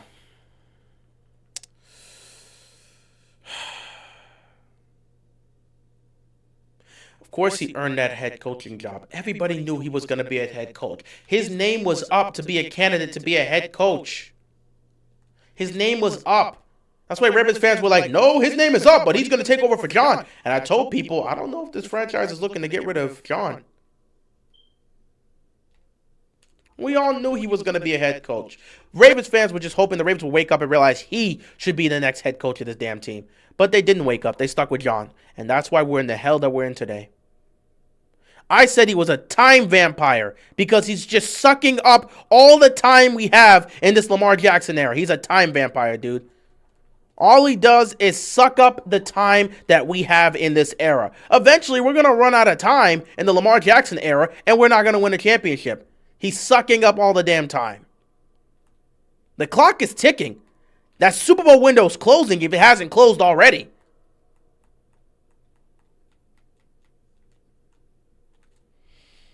And you know the thing that pisses me off even more? It's all the Ravens fans that clearly show their undying loyalty to John Harbaugh. Just sickens me because it really shows you don't trust in this franchise. Anybody that's sitting there and giving me the nonsense garbage of, you can't get rid of John Harbaugh, he's a winning head coach, who are you going to go to if you do that? Anybody that does that crap, it just goes to show you don't actually trust this franchise to do anything. You actually think the Ravens franchise is incompetent. If you're saying that, if you're telling me who else are they going to go to if they don't have Harbaugh, you make that coaching change, who are they going to go to? Anybody saying John Harbaugh's got to go is stupid. You say that, you're just showing me you don't believe in this franchise. You're showing me you think this is an incompetent franchise. This franchise, they let go of a Super Bowl winning head coach and Brian Billick to take a chance on a special teams coach named John Harbaugh. John Harbaugh wasn't an offensive coordinator. He wasn't a defensive coordinator. He was a special teams coach in Philadelphia behind Andy Reid. They fired their Super Bowl winning head coach and Brian Billick, who won with freaking Trent Dilfer. They fired him and said, let's go with John Harbaugh. And it worked out, didn't it? So this is supposed to be a top-class organization. That's what I was told. The Ravens are supposed to be a top-class organization, right? So for all these people that keep talking about, who are you going to go to if you get rid of John? All these people saying get rid of John is stupid. You're going to watch, you do that and you're not going to win. So this is supposed to be a top-class organization, right? Do you not trust this top-class organization to go find somebody else that can coach this talented team? Do you think John Harbaugh is the only option? It's John Harbaugh or bust? Is that really your mindset? Do you not believe in this quote-unquote top-class organization? This is supposed to be a top-class organization. Do you not trust them to find a coach that will be able to come in and help coach this team to a championship? Do you not trust in this organization to do so? You must not if you're saying that about John Harbaugh. Oh, if we go from someone else other than John Harbaugh, watch as we lose. Y'all think the solution is getting rid of John Harbaugh. Philadelphia went to 4 straight NFC Championship games and a damn Super Bowl in Andy Reid's time there.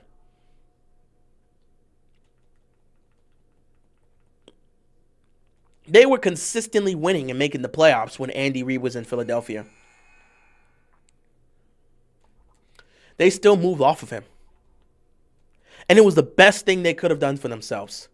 Now, unlike us, at the time when they moved off of Andy Reid, they didn't have a legit franchise quarterback.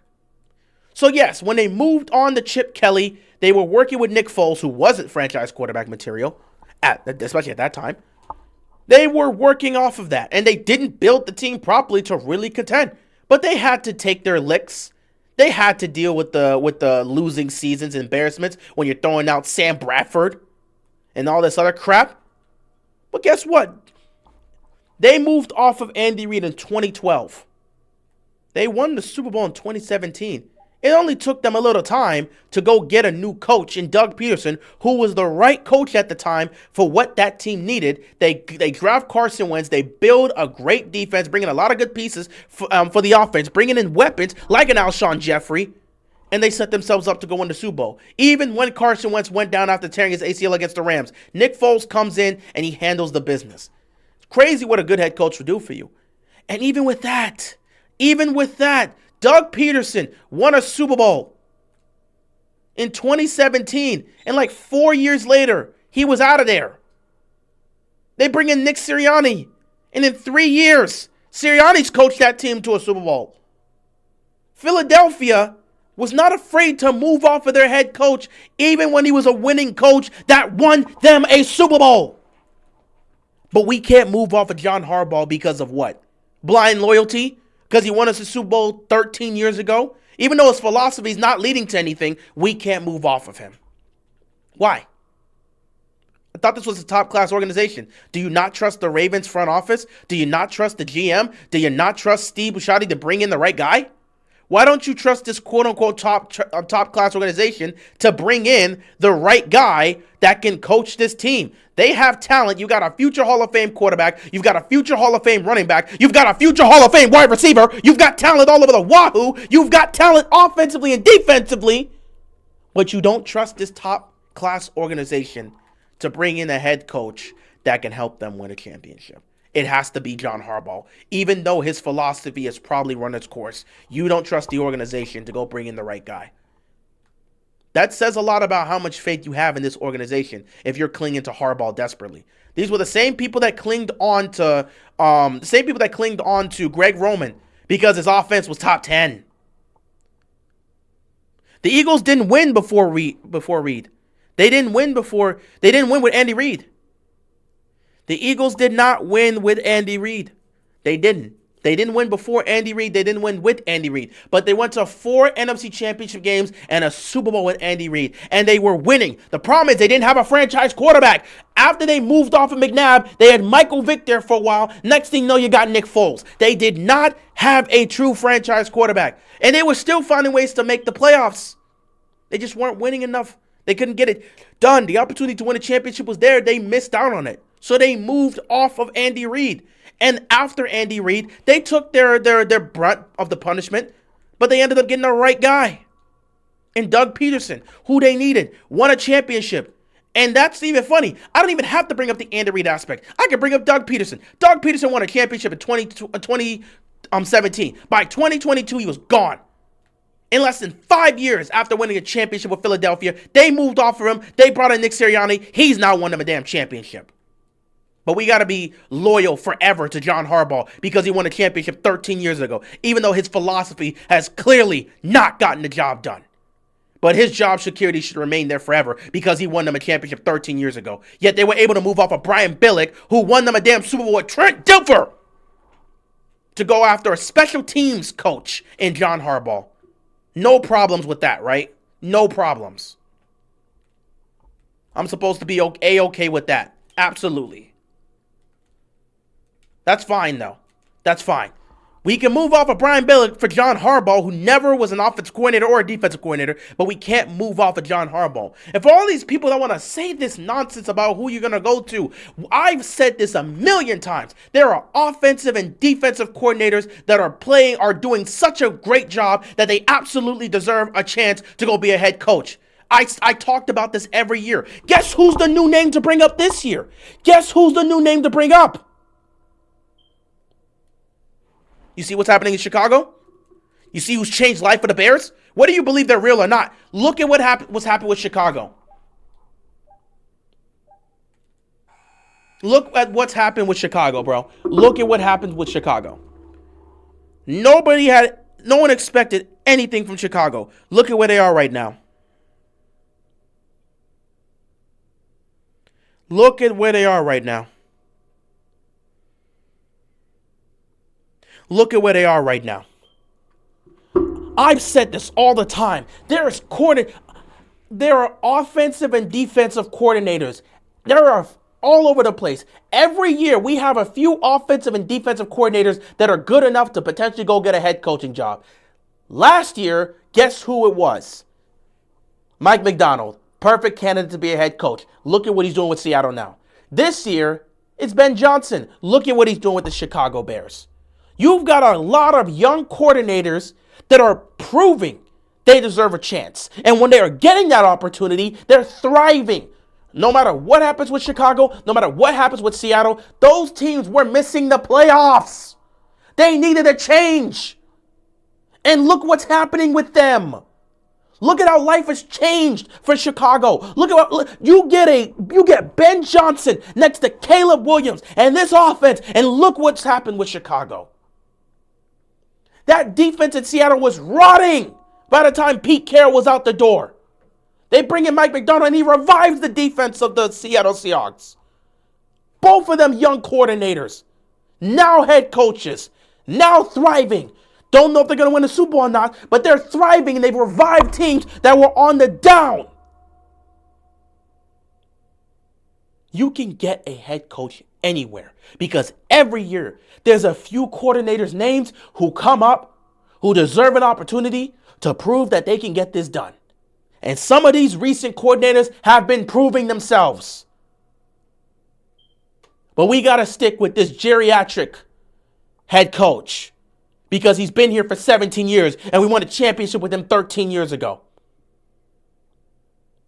We're okay wasting our Hall of Fame quarterback's prime by sticking with this. We're fine with it. And I've said this for years. Prove me wrong. I'm not making these takes up. I don't have a personal vendetta or agenda against these players or coaches. I'm speaking on what we're seeing. And I've asked for years for them to prove me wrong so I can come right here in front of this camera and speak to you and say, hey, John Harbaugh proved me wrong. He led this team to a championship. Not even remotely close to proving me right. I'm sorry, to proving me wrong. All they've done the last few years, throughout this entire era, all they've done is prove me right. They proved me so right last year. I was damn near perfect with my prediction. The only thing I missed last year was the Raiders and the Bengals game. Y'all were here. I'm going to keep repeating this. I said this last year. I said they were going to go 12-5, win the division, and lose in the playoffs to Buffalo or Kansas City. Like clockwork. And it's probably going to be because they made the same mistakes they always make in the playoffs. Like clockwork. I said they would lose to the teams they lost. I said they'd lose to Kansas City in the regular season. I said they'd lose to Philadelphia because they'd probably get out physical. I pointed that out. I said they'd lose a game to the Steelers, probably in Heinz Field, because we always lose in Heinz Field. The only thing I was wrong about, I also predicted the Cleveland loss. The only thing I was wrong about, I didn't expect them to lose to the Raiders, and I didn't expect them to sweep the Bengals. Those were the only two things I was wrong about last year. But everything else, right on the money. I desperately want to be wrong about this team. And I actually dropped my guard because of Mike Macdonald. Mike Macdonald made me drop my guard. Todd Monken made me drop my guard. Wasn't John Harbaugh. The one time I've dropped my guard in the last few years when it comes to this team was the AFC Championship game. Mike Macdonald made me drop my guard. Todd Monken made me drop my guard. I sat here in the divisional round and said, Todd Monken is going to make the adjustments in the second half, and we're going to end up destroying the Texans. And I also said Mike Macdonald's defense is going to smoke this offense. They did it in week 1 when Houston came to Baltimore. They're going to do it here. Mike Macdonald's defense didn't give up us. They gave up 3 points. Mike Macdonald's defense gave up 3 points. Todd Monken's offense exploded in the second half, and we cruised to the AFC Championship game. Mike Macdonald and Todd Monken made me drop my guard for the AFC Championship game. I had no hope or belief in anything Harbaugh was going to do, but I sat back and vividly said, Macdonald's defense will show up, Todd Monken will make the adjustments. And even when we were playing poor in the first half, go back and look at that stream. It's still up. Go back. Everybody was panicking in the chat. I said, hold up, let's wait, let's calm down. Todd Monken will make the adjustments. It's just like the division round last week against the Texans. We saw them make the adjustments. They're going to go into the locker room. Todd Monken will make the adjustments. We'll come back in the second half. We'll look to run the ball more. To make matters worse, Harbaugh lied to the media. There was an interview he had at halftime or coming out of halftime, and he talked about running the ball more in the second half. They didn't run the ball more in the second half. He lied. All this man does is lie. You put a microphone in front of his face, he's gonna lie to you. All he does is lie. Nothing but lies. I dropped my guard for that AFC Championship game, and that's why I'm not over it. And I won't be over it unless this team wins a championship with Lamar, which I've come to terms with it. I don't think they're going to do so, at least not with the current assembly we have here with the players and coaches. I don't believe they're going to get it done. Not with this unit, not with this coaching staff. No, they won't. They won't. They won't.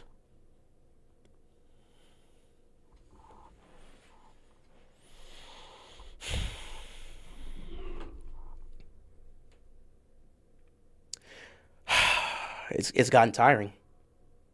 It's gotten real tiring. And watching all this talent being wasted. You got Lamar Jackson in his prime. You got Derrick Henry with some juice left. You got D-Hop here now who still has some juice left. If you would just throw him the damn ball, he could still do something. Those three will all be going to the Hall of Fame. They're all playing together. And I cannot sit here with certainty and say these three are going to retire with a ring. In fact, it's more likely they're going to retire ringless playing for this damn team.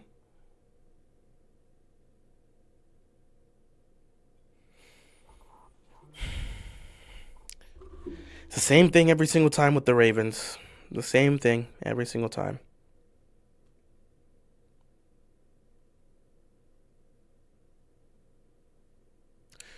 Last but not least,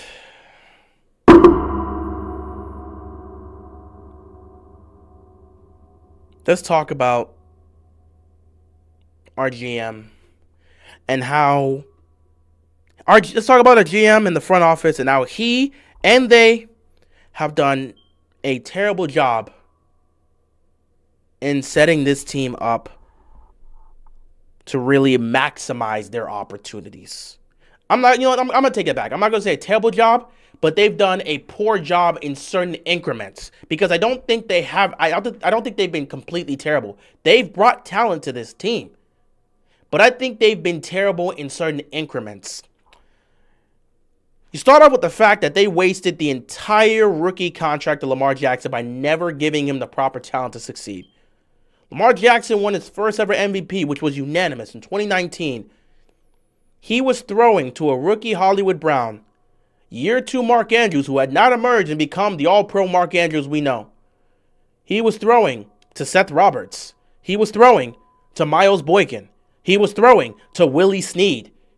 He was throwing to a year 2 Hayden Hurst, who turned out to not really be much of anything. But again, it is what it is. But his main receivers were Hollywood Brown, Seth Roberts, and Willie Snead, with Miles Boykin occasionally getting some looks. That's what they gave him. When Hollywood Brown and Miles Boykin didn't work out, guess what we end up getting? Devin Duvernay and James Prochet.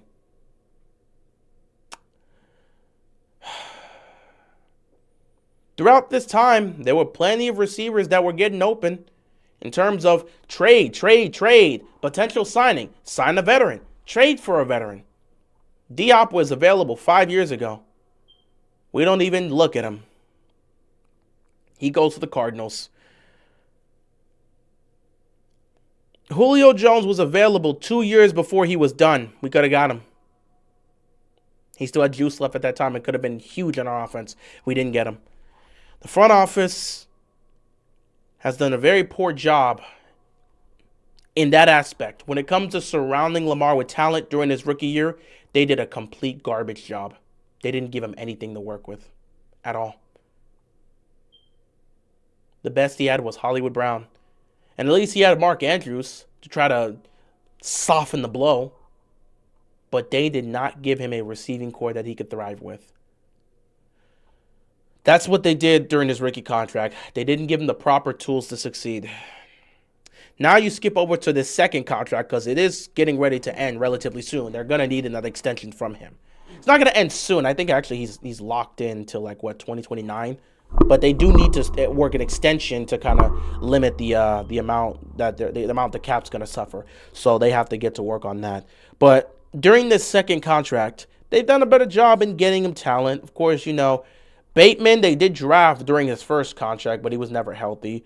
You draft Zay Flowers, and Zay Flowers, for the most part, has been successful in terms of what we've needed him to bring to the table. In 2023, they did something unprecedented, and they went and got Odell, and Odell wasn't bad for them. And that's the year we actually went to the AFC title game with Odell being there, which is funny. They did draft Isaiah Likely, so you got to give them credit for that as well. I don't think the front office has been terrible. Like I said, they've been poor in increments, and that's why I think they failed Lamar in certain increments. During his rookie contract, they failed to get him talent. During his second contract, they've gotten him the talent they need to get him. They've gotten him talent. I don't want anyone to sit back and believe the Ravens front office has not gotten him talent during his second contract. They have. Where they failed him during this second contract is they failed to give him an offensive line that's good enough to protect him. So in his rookie contract, he actually had a pretty good offensive line, or at least a decent offensive line that could actually protect him. Other than, 2020, where the offensive line was garbage and we had a center that couldn't probably snap a football, which ultimately led to Lamar getting knocked out in Buffalo at the third quarter because he left with a concussion.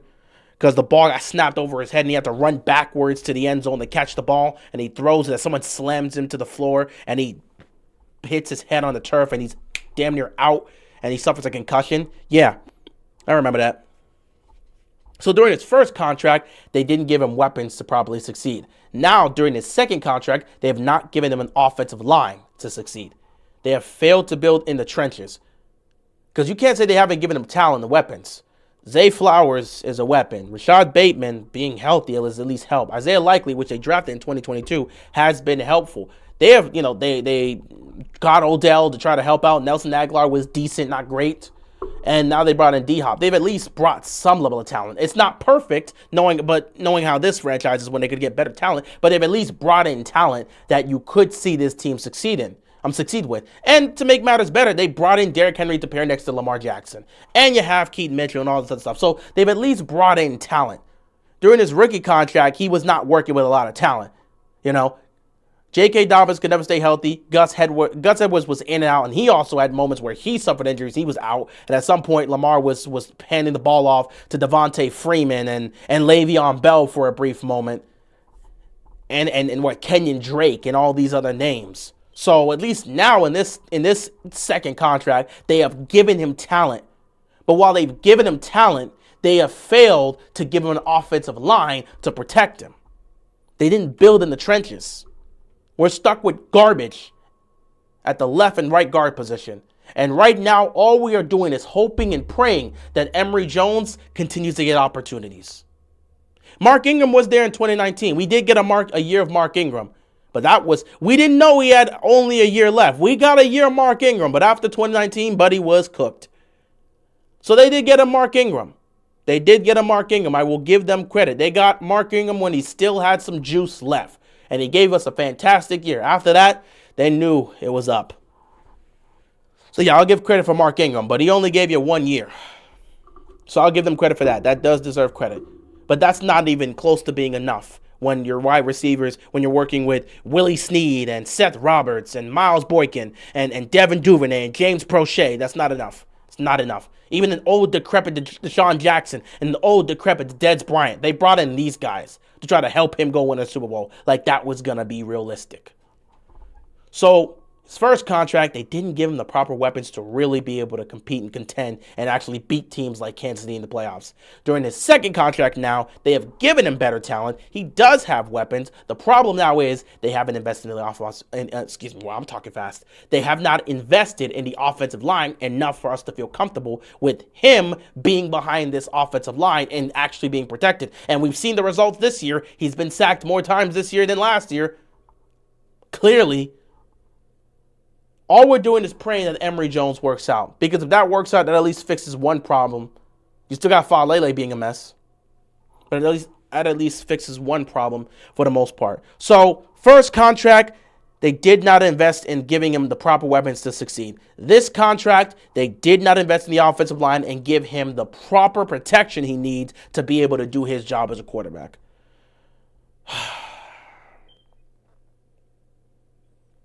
It's tough watching this front office fail in certain increments. It's really tough, it's frustrating, and it's annoying. But this is ultimately what's been happening, man.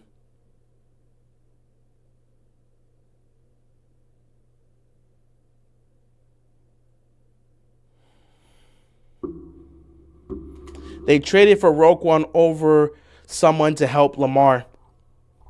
The only reason they traded for Roquan is because the Bears were giving him up. And again, we already talked about it back then. The Ravens invest more in their defense than their offense. There's nothing we can do about that. So yeah, that's why they ultimately chose to do what they did.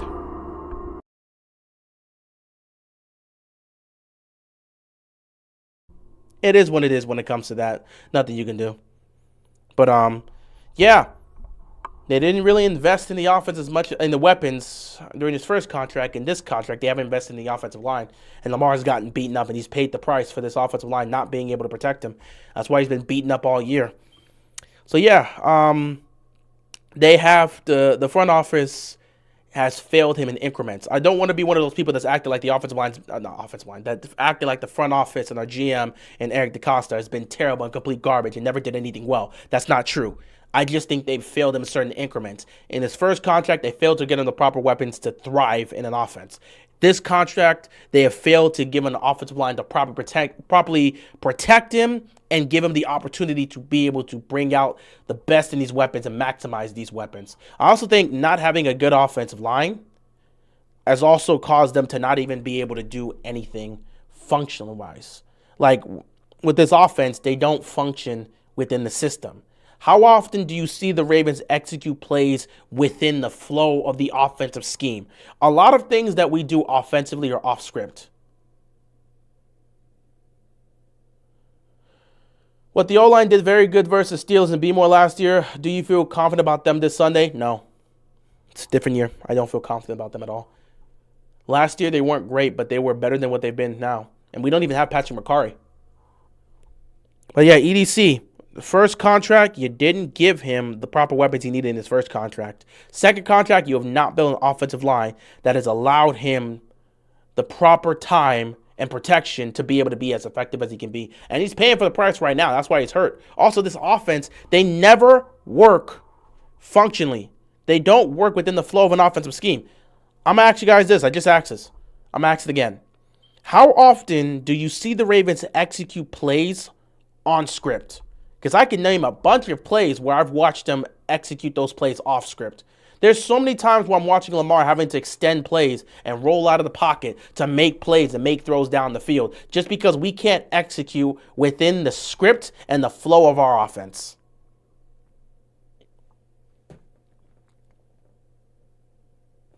I don't know what to tell you. That goes back to discipline and execution as a team. I don't even know what to tell you, man.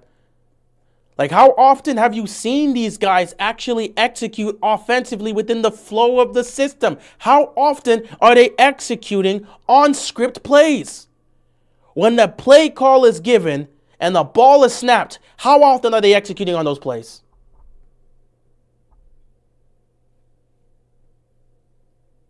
Routes too long, O-line can't block. That comes back to a main issue with the problem.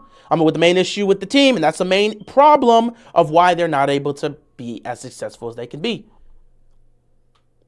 How often have you seen Lamar Jackson take the ball under center? I don't think you know what? I think I've seen it once.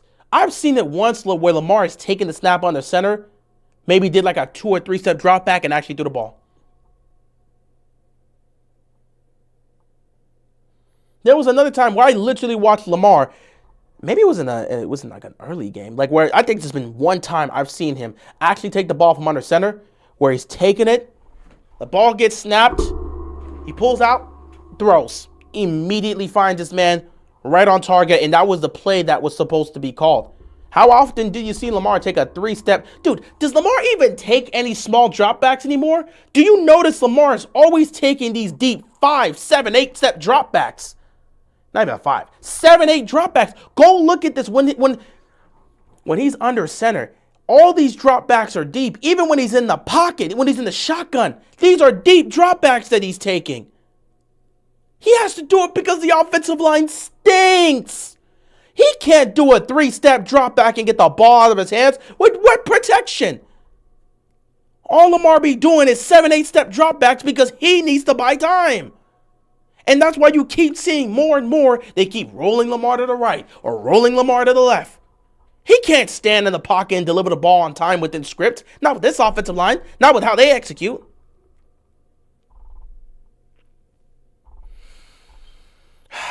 You're right, in the beginning, he actually was taking smaller. I don't think he wasn't taking deep dropbacks early on in the season. In week 1, he certainly was not taking deep dropbacks. It was very short dropbacks and getting the ball out when he needed to. But yeah, how often do we get to see that? How often do we get to see that, man? And how often do we execute plays on script? So many of the plays we've had during the Lamar Jackson era are just off-script plays. That just goes to show how special Lamar Jackson is. We can't execute. We cannot execute on-script plays. Because guys aren't blocking and guys aren't getting open within the flow of the offense when they have to get open on time. You're running a route. Whether you're running a dig, whether you're running a crosser, whether you're running a comeback route, whenever you're running an out route, guys aren't running that to its efficiency. There's been times where they've ran that and we've actually seen them execute on those plays. I'm not going to sit back and say they haven't executed on-script plays. They have. But how consistently are they executing on script plays? I would love to know. I would honestly love to know.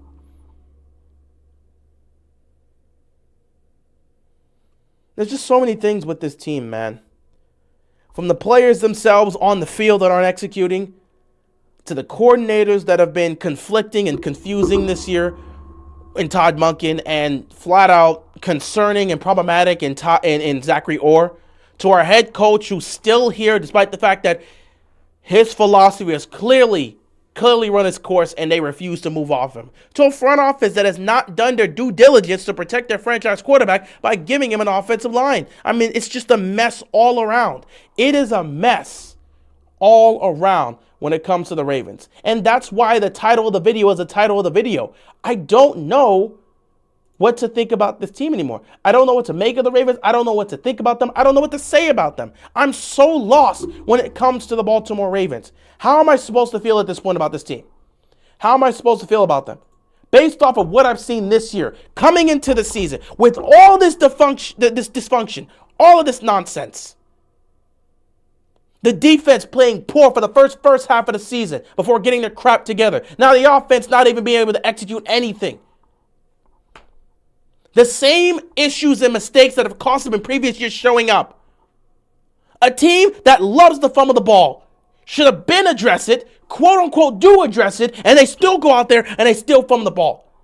Things that a team competing for a championship should not be doing, these guys have been doing. How can we sit here and say they are a contending team when they're doing all the things contending teams aren't supposed to do?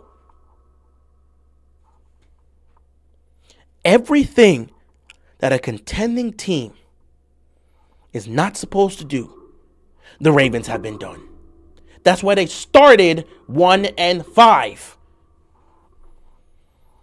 Everything that you need to do to set yourself up to win a championship, these guys have not been doing to their full potential. They have not been doing their due diligence. When it gets to the point where your quarterback says, let's take the games out of the locker room, you know you got a problem. That's a cool moment of leadership for your quarterback, but why does it have to get to the point where he's got to take the toys away for you guys to at least look competent? And the worst part about it is he wasn't on the field. He took the toys away after the Chiefs game, and they responded by getting blown out by the Texans.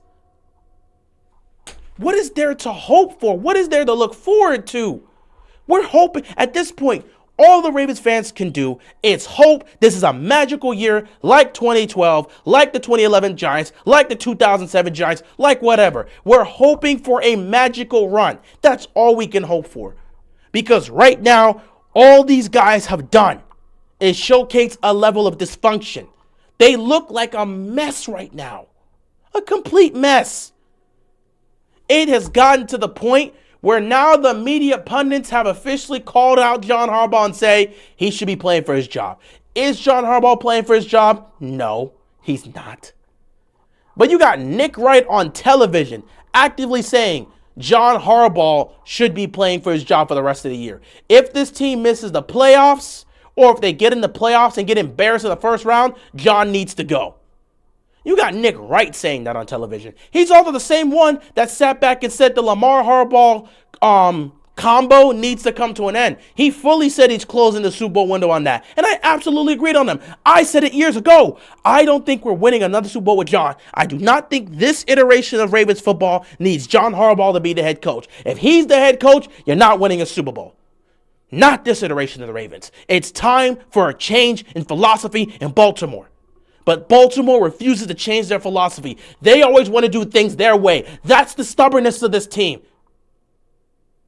But they won 2 championships, so what can we say? The problem is the main guy, your leader, the voice, the heart and soul of the franchise that helped you win those 2 championships, and Ray Lewis is no longer there. They got to keep bringing him back occasionally to try to hype up this team. At this point, you got to have Ray Lewis in your back pocket. He got to be on every single bus ride, every single plane ride. He got to be with this team every single week to get it in their brains. And guess what? Ray Lewis is going to be there. I think they're honoring the 2000 Super Bowl team on Sunday. So Ray Lewis is going to be there. Ray Lewis probably going to have to go in the locker room, give another heartfelt speech, tell Roquan Smith to play hard for 60 minutes, and we got to hope they listen. We got to keep leaning on our legends to have this current iteration of Ravens football to be competent. Are you kidding me? Where's the hunger and passion? Where is the effort? Are you kidding me? We got to keep relying on the damn legends. Why do you think the fans keep saying Ray Lewis has to be the head coach? Ray Lewis should coach the defense. Ray Lewis ain't got time for that. You want Ray Lewis to be attached to this Ravens 24/7 because they don't have the leadership and the competence to do what they need to do to get the job done. Pathetic. How do I feel about this game, Corey? Dude, I don't have any positive things to say about this game. How do I feel about it? I said it on Twitter. The Ravens and the Steelers will take turns handing each other the game on Sunday. Whoever hands their opponent the game last will lose. So if Baltimore hands the game to Pittsburgh late, the Steelers will win, the Ravens will lose. That's it. There's no way to feel about it. Steelers want their coach fired. They want him gone. Ravens are sick and tired of the nonsense. There's nothing positive I could say heading into this game. After getting embarrassed by Cincinnati, what can we say? There's nothing positive to look at here. Lamar's on the injury report every single day now. What is there positive to speak about with this team? They're 6-6. They've looked horrible this year. There hasn't been a moment. Ravens fans were truly happy for 3 quarters of football this year. 3! Week 1 against the Bengals on Sunday Night Football to start the season. The first 3 quarters of football, that was the only time Ravens fans were happy this year. The only time they had true joy. And that was taken away from them. The rest of the season's just been a whole mess.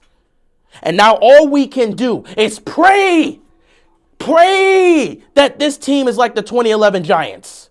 We have to pray like this team is the 2007 Giants, or pray like we're the 2012 Ravens. Got to keep relying on our past legends to come motivate this team in order to execute and get the job done on a week-to-week basis. Where's the leadership? Where's the leadership, man? Where's the leadership? Where's the brilliant John Harbaugh to get this team together? Keep saying the same crap every single press conference. They keep asking, why aren't you guys running the ball? Why aren't you running the ball? Yeah, we got to get the run game going. That's not what we planned. We have to do more than that. Why don't you do it then? How do you keep talking about the same crap every time in a press conference? You keep saying we got to do it, and you don't do it. Then your words mean nothing. Shut up. If you're going to keep coming to the press conference and say, we got to do this, we got to do that, and then you go out there and you don't do it, what are you doing? It's just empty words. You're wasting everybody's time. Shut up. Don't answer the question. Be one of those coaches. Next question, please. Stop talking about things we got to do and just do them. If you ain't going to do it, shut up. Shut up. Shut up. I'm tired of hearing the same crap, and I don't even watch the press conferences. But I got all these Ravens fans that I'm I'm following on Twitter. And I'm part of the Ravens flock community, all this other stuff. So I have to see it. I don't even watch the freaking press conference. And I'm following the Ravens. And I'm following the Ravens reporters. So I'm going to see the quotes from John Harbaugh, even when I don't want to watch the press conference. Oh, no, Corey, I'm not saying you were being rude. No, you're fine, Corey. You're fine.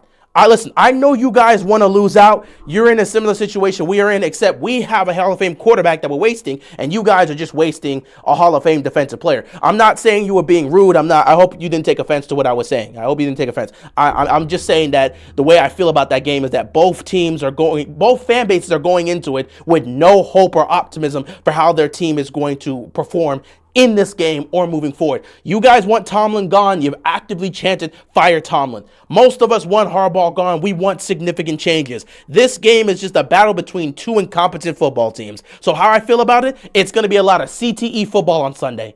Whoever wants to hand each other the game the most is going to be the one to lose. So I'm not saying you were being rude or anything like that. My whole rant wasn't about you. I was just speaking more towards the Ravens. But yeah, it's just the same thing over and over again. And not even just Harbaugh. It's just everybody at the press conference. They keep talking about things they got to do and we got to execute. And then they go out there and they don't do it. Stop talking about it then. If you're not going to do it, all you're doing is just giving the fans and the media empty words. We got to execute. We got to do this. They keep asking Harbaugh every damn week after we fail to run the ball with Derrick Henry and Keaton Mitchell. They keep asking, why didn't you run the ball more with Derrick Henry and Keaton Mitchell? That's not something we can have happen. We didn't plan for that to be the case. We can't let that be the case. We know we got to run the ball. So do it! Why are you not running the ball? You've got Derrick Henry and Keaton Mitchell. That could be an explosive unit, but you don't run the ball. Lamar is actively hurt. Let's throw the ball 35 plus times.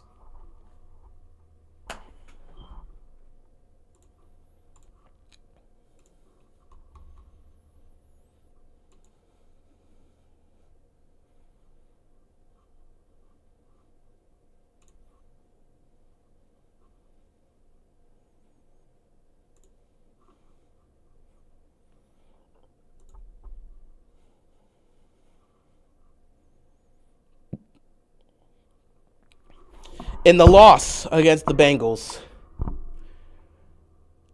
they gave Derrick Henry 10 carries. They gave Keaton Mitchell 2 carries. Lamar threw the ball 32 times. In this game, Derrick Henry had 10 carries for 60 yards. That's 6 yards a carry. Keaton Mitchell only had 2 carries in the game for 19 yards. That's 9.5 yards a carry. Both Keaton Mitchell and Derrick Henry scored a touchdown, but we don't want to run the ball.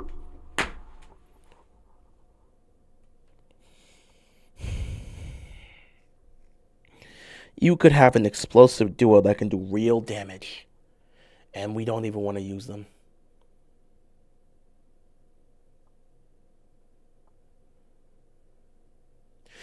The Buffalo Bills ran all over the Pittsburgh Steelers on Sunday. The Steelers' run defense is not good. They struggle to stop the run. We have Derrick Henry and Keaton Mitchell. And I can all but guarantee you we will not be utilizing these guys enough in this game against the Steelers. Just like a bunch of wimps, the Ravens are going to go into the game to try to run the ball with Derrick Henry and Keaton Mitchell. They're going to see that the Steelers defense is going to load the box and lock in to stop the run. And just like the wimps the Ravens are, they're going to get spooked, they're going to get scared, and they're going to say, let's stop running the ball. We're going to have Lamar throw 30-plus times when he's actively hurt with an offensive line that can't protect him. Genius! And when we ultimately struggle and put up 12 points on Sunday against the Pittsburgh Steelers, as the Steelers proceed to put up 15, or maybe they put up 9 and we win a 12-9 game, or maybe 12-10. Just be prepared for it to be a low-scoring, nasty game in which the Ravens turn the ball over multiple times instead of actually executing and getting the job done.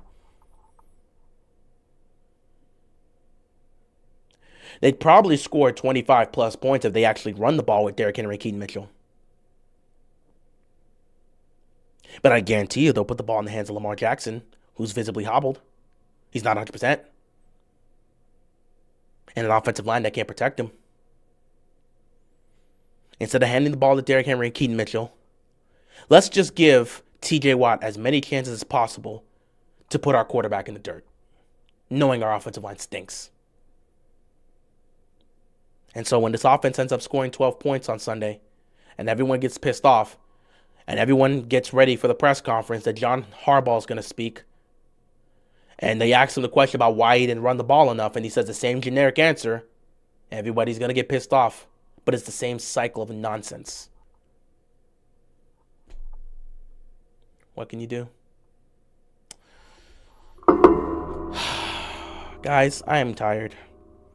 I'm tired of all of this, man. I really am. I'm a fan of this team. I am a fan of this team. I have no interest in talking about my team in a negative fashion. I don't want to talk about the Ravens in a negative way. I love this team. This is the team I've been rooting for and supporting since 2004. I have no interest in constantly bashing them. I don't. I really don't. But this is the same stuff that's been going on over and over again. When I started this channel, I didn't speak like this about the team. I started off when it was Flacco's last year, Lamar's rookie season. That's when I started making videos. And if you saw it back then, I was tired of John Harbaugh back then, and I was tired of Flacco back then, and said I need both of them gone. 2019 was a lot of hope and optimism. I was actually very light. Then they lost, and I had that huge rant video. I haven't been like this. Like, this is so pessimistic.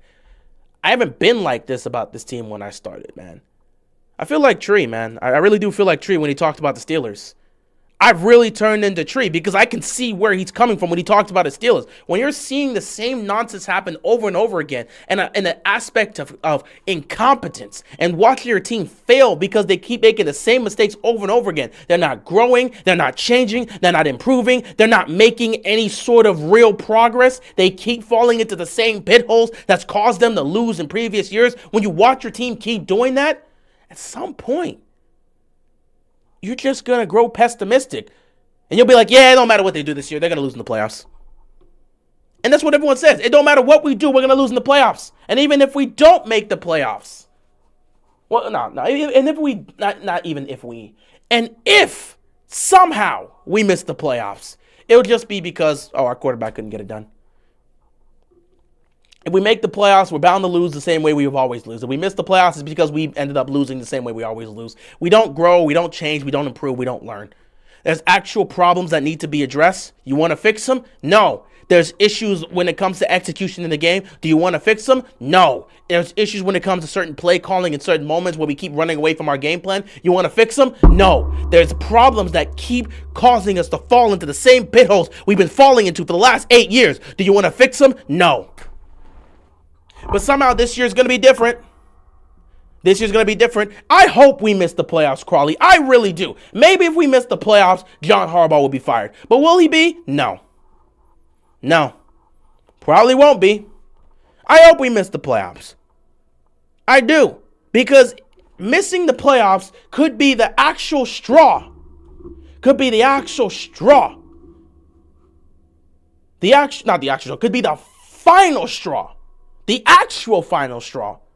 In having them eventually move off a Harbaugh and make some real changes. Will it happen? Probably not. If this team makes the playoffs, guess what?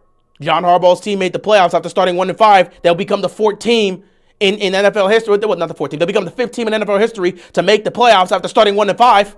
Now you can't fire Harbaugh if that happens. And if they miss the playoffs, well, Lamar Jackson was hurt the whole year and he missed 5 or 6 games. You can't put that on Harbaugh. He was missing his quarterback. All the excuses will come up.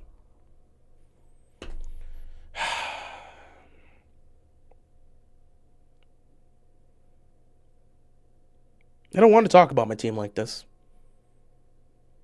But this is what I'm stuck with. I can't come here and be the optimistic, happy-go-lucky fan and ignore everything that's happening. I can't do that. It's not genuine. That's not who I am. I'm sure there are some happy-go-lucky fans that only try to look at the bright side because that's who they are. And I appreciate those individuals. That's not who I am. I look at things from a logical perspective. And if I have to be pessimistic to speak on my team, I'll be pessimistic to speak on my team. That's just how it is.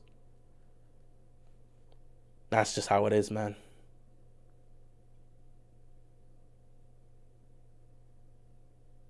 I don't know what to tell you, man. Like the title says, I don't know what to make of the Ravens anymore. And I have honestly come to terms, even though I still have this anger and passion about the team, I've come to terms that they're probably just not going to win a ring in the Lamar Jackson era. I've come to terms with that. I've accepted that. With this current iteration of the team and this current iteration of the coaching staff and the front office and everything, they're just not going to win a championship. It's not going to happen. And Lamar will end up leaving.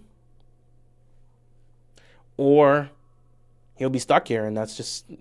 No, he'll end up leaving because he could just he could fulfill his contract and then just walk away. That could end up happening. He could potentially ask for a trade. Or he could get someone else. Or he could just resign here, and Harbaugh will still be here, and nothing will change, and they'll still continue to fail to get anything done in the big moments, and they'll just never get to a Super Bowl. And Lamar will go into the Hall of Fame ringless. That's something I am coming to terms with, and I'm accepting at this point. Because they haven't shown us anything that would make us believe things are different this year. In fact, all the qualities that have caused them to lose in the postseason, they've shown us the very worst of that this year. The very worst of the Ravens we've seen this year. Everything that's caused them to lose in January, they've shown that this year.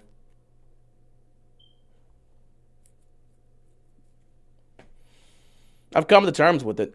Still angry, still furious about how things are going, and that's why expressing my emotions now is great. But I've come to terms and accepted that this team's probably not winning a ring with Lamar. It's not going to happen. With this coaching staff, this front office, the way they continue to do things, the way they don't change, grow, and improve anything, it doesn't matter what Lamar does. It doesn't matter what stats he puts up. It doesn't matter how great he is. This team's not going to get over the hump. They'll make the same mistakes over and over again, and they won't learn their lesson. And then they'll stand in front of the media and say the same thing they've been saying for years now, as if anybody cares to hear you guys say the same thing over and over again without actually showcasing it on the field. Nobody cares about you guys talking about things you have to fix, and we got to get better at this, we got to execute at this. So do it then. What are you waiting for? I thought you wanted to win a championship. Why are you talking about things you should be doing? And why aren't you doing them instead? Why are you sitting here to the media talking about things you should be doing instead of actually doing it on the football field? Nobody cares what you got to say at the podium. Nobody cares. Empty words. If you can't Prove it on the football field. Who the hell cares what you got to say at the podium? It means nothing. It means nothing. I've come to terms with it. And so, with that being said, I'll end things off on this because a lot of you guys have asked this in the comment section, and I honestly wasn't interested in taking questions today. But I know a few of you guys have brought it up, and I will be sure to emphasize it here because I know some of you guys have asked me throughout the chat and have brought it back up. Yes, the Mark Andrews signing. How do I feel about it? I don't have any feelings about it. I don't have any emotions about it. Me personally, I wouldn't have signed him during the season. I would have waited until the offseason. I would want to take a full evaluation of everybody on this football team.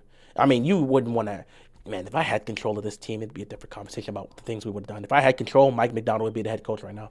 But, yeah, I would have preferred if they would have waited until the offseason to get a full evaluation of everybody because they got a bunch of contracts they got to work out. Have a full evaluation about everybody and work from there. That's what I would have preferred that the Ravens would do. I'm not saying you couldn't have given Mark Andrews a contract. I feel like that should have been an offseason thing after we evaluate everybody because they're not giving Isaiah Likely the contract he wants. And so far with the way he's played this year, he hasn't earned that contract. Yes, he was coming back from a foot injury that kept him out from pretty much all of training camp and started the season. But at the end of the day, you're on the field, you got to produce. In a contract year, you got to produce. And he has not. Tyler Linderbaum is also another one that has not done his job well and has not produced well enough to get the contract he's wanted. So he's another guy that they have to talk about. So again, I would have just preferred if we waited to the offseason to get a full evaluation of everybody. Let's see how this chaotic season ends, have a full evaluation of everybody, and then work on these extensions in the offseason. That's what I would have preferred them to do. Instead, they just said, let's just extend Mark Andrews right now. And according to Harbaugh, they're working on more extensions. I don't know who's going to get extended or where that's going to come from. But obviously, Lamar is not working on the contract extension right now, so you got to wait to the offseason for that. But I would have preferred if they would have waited until the offseason. Just wait, see how the season ends, and get a full, complete scale and understanding of what this team is and what these players are, and then truly evaluate everybody in the offseason and decide who we need to keep. If at that point you look at this and say it comes down to Likely, it comes down to Andrews, and we feel, based off of how the season ended and how the season went as a whole, we feel we got to keep Mark Andrews over Isaiah Likely. Fine. But signing him now, I mean, it's a Ravens thing to do. It's such a Ravens thing to do. I don't have anything else to say besides that. So I'm not even surprised. That's why I'm not happy, sad, and emotional. I'm not surprised. But with that being said, guys, I have sat here and I have ranted for the last 2+ hours. I have said everything I need to say. At the end of the day, I have come to terms with whatever happens. If the Ravens miss the playoffs, I won't be hurt, harmed, or emotional about it. They miss the playoffs, so be it. They make the playoffs and get eliminated and embarrassed in the first round or something, so be it. If they actually prove us wrong and win a Super Bowl, we can actually have a whole debate and argument about how, not debate, we'll have a whole stream dedicated to them if they win the Super Bowl. And we'll speak on everything we've talked about and say, you know what? I was wrong about this, I was wrong about that, I was wrong about that. If they could actually pull it off and be consistent, which they have shown they can be, and actually win a damn Super Bowl, by all means, we'll be here to celebrate and we'll have their I'm sorry I was wrong about everything, right? Like everyone would want to have. Even though what I've been pointing out is actually things that have been problematic. I'd love to stay for 2 more hours, but I got to get some sleep, man. I definitely got to get some sleep. I didn't even expect to stay here for 2 hours, so I got to get some sleep. Legion, you know we're going to be here for 4 hours on Sunday because we'll be here watching the Ravens-Steelers game, and that's going to be a whole mess. So we'll get to be here for all the chaos that's going to happen in Baltimore Sunday. So, yeah, I gotta head out for now, but yeah, I've been here for the last 2 hours. I've kind of said my piece for the most part. But yeah, I just, at this point, I don't know what to say. I don't know what to think. And I've just gotten to this point where I've accepted whatever is going to happen with this team, but I've accepted whatever is going to happen with this football team in the Lamar Jackson era. I truly look at this team and don't believe with what we have right now. I truly do not believe we're going to win a Super Bowl with Lamar. I think we're ultimately going to waste the Lamar Jackson era. And the Lamar Jackson era will be defined by one word: if. If we would have done this, if we would have done that, if this would have happened, if that's what happened. That's how the Lamar Jackson era is going to be defined, by if. If is going to be the word we're going to lean on to define this Lamar Jackson era if we can't get a Super Bowl. And with the way things are operating right now, I don't see how we're going to win a Super Bowl. And I can't buy into the words these guys are trying to sell me. I can't buy into them because they have not shown me that they're a team that's actually serious about winning a championship. And they have not taken the necessary steps that a team that's serious about winning a championship would do. They have not taken those necessary steps. They're not executing the way a team that's serious about winning a championship should do. They're not, at least in the years when they looked like they were, we could at least buy into that. That's the thing. As a fan, you want to get to those years where you can buy into it. In 2023, we can buy into them winning the Super Bowl because they were doing the necessary things they needed to do, and they were taking the necessary steps to get that done. In 2023, it looked like they were doing everything they needed to do. They just choked in the AFC title game. But at least that year, we could have something to hold on to. That's the thing. As fans, we want something to hold on to. We want to have this moment to say, this is why our team can win the Super Bowl, or that is why our team can win the Super Bowl. What can you get from this team that will make you believe we can win the Super Bowl? You can't keep saying Lamar. Because at the end of the day, you can talk about Lamar, but Buffalo's got Josh Allen. Kansas City's got Patrick Mahomes, even though they're in trouble for missing the playoffs. We can't do this whole, well, we got Lamar Jackson. That's not enough anymore. That's not enough to carry and be like, oh, yeah, because we got Lamar Jackson, we're going to the Super Bowl. No, that's not enough. It's a team game. Both teams can get a tie. It's very possible. Don't know if it'll happen, though. But, yeah, it's just not possible. The Ravens have done nothing this year to showcase to the fans that we are going to be a team that can get it done in January. They've shown us nothing. In fact, they haven't shown us anything this year that makes us think they're going to win the playoffs. They could very well lose on Sunday and really blow their chance to win to get into the postseason. So, I don't know what to tell you, man. They choke more than the toothless steak eaters. That's funny. But, yeah, they haven't shown us anything. They've shown us nothing to gleam on this year. There's nothing. It's just nothing here. And with them not showing us anything, how can we hold on to anything and believe? At this point, it just has to be blind hope. It's just blind hope. That's it. Blind hope. And I've always said this. The most simplistic thing you can do as a fan is hope. Because everybody has hope as a sports fan. Cowboys fans have hope they can still make the playoffs. Bears fans have legitimate hopes they can win the Super Bowl. You can always hope. Doesn't mean it's going to happen. There has to be something you can hold on to that would make you believe this team can win. There's nothing this Ravens team has shown us this year that we can hold on to that would make us believe it. At least in the years they were dominating, winning 12, 13, 14 games, we can at least hold on to that and say, okay, we're going to win because of this, or we're going to win because of that. There's nothing this year we can hold on to that would make us think this. This defense can't be trusted against top-tier quarterbacks. This offense has been anemic, and they continue to get worse and worse and worse on a weekly basis. Will they get better this week? I don't know. We'll see on Sunday. But there's nothing they've shown us offensively this year that would make us feel comfortable. The 3 games they had where the offense was great, we could have, if we were having that throughout the season, by all means, sure. But Lamar got hurt after the Chiefs game, so it hasn't even been consistent. Since he's been back, other than the Dolphins game, we haven't seen enough. It is what it is, man. It is what it is. So, yeah, we'll see how the rest of the season ends. Whatever happens, happens. I'm not going to be overly emotional about that aspect. You know, it took a long time for me to come to terms with the fact that the Ravens are probably not going to win a championship with Lamar Jackson with this iteration of the team and this iteration of the coaching staff and front office. I've accepted that. I've truly accepted that. And I've come to terms with that, and I've come to terms and accepted the reality where Lamar goes into Canton without a ring. I've accepted all of that. So at this point, whatever happens, happens. I already checked out from the season after the Bills game. I already knew what this season was going to be about, and it's been exactly what I thought it was going to be about. That's why during the 5-game winning streak, I wasn't celebrating, because I knew how this was going to go. But here we are, man. Here we are.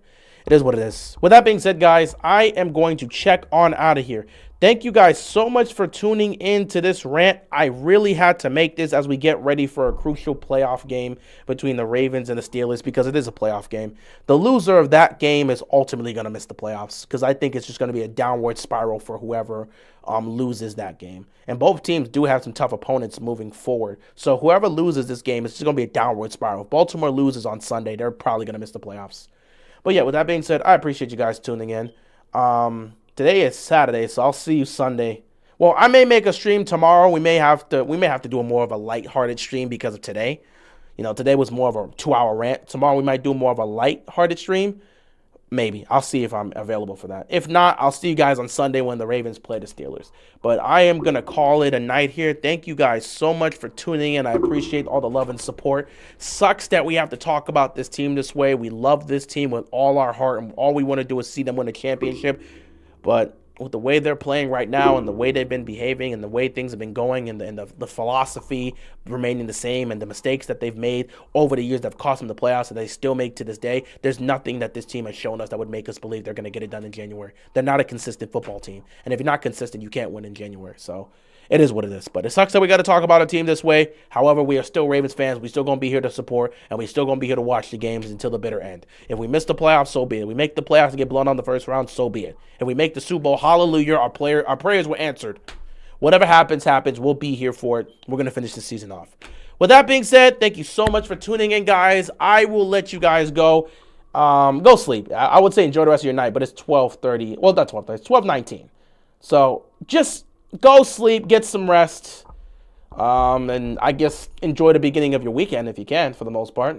So, yeah, everybody, take care. I'll talk to you guys later. Be sure to stay safe, and peace out. Good night, everybody.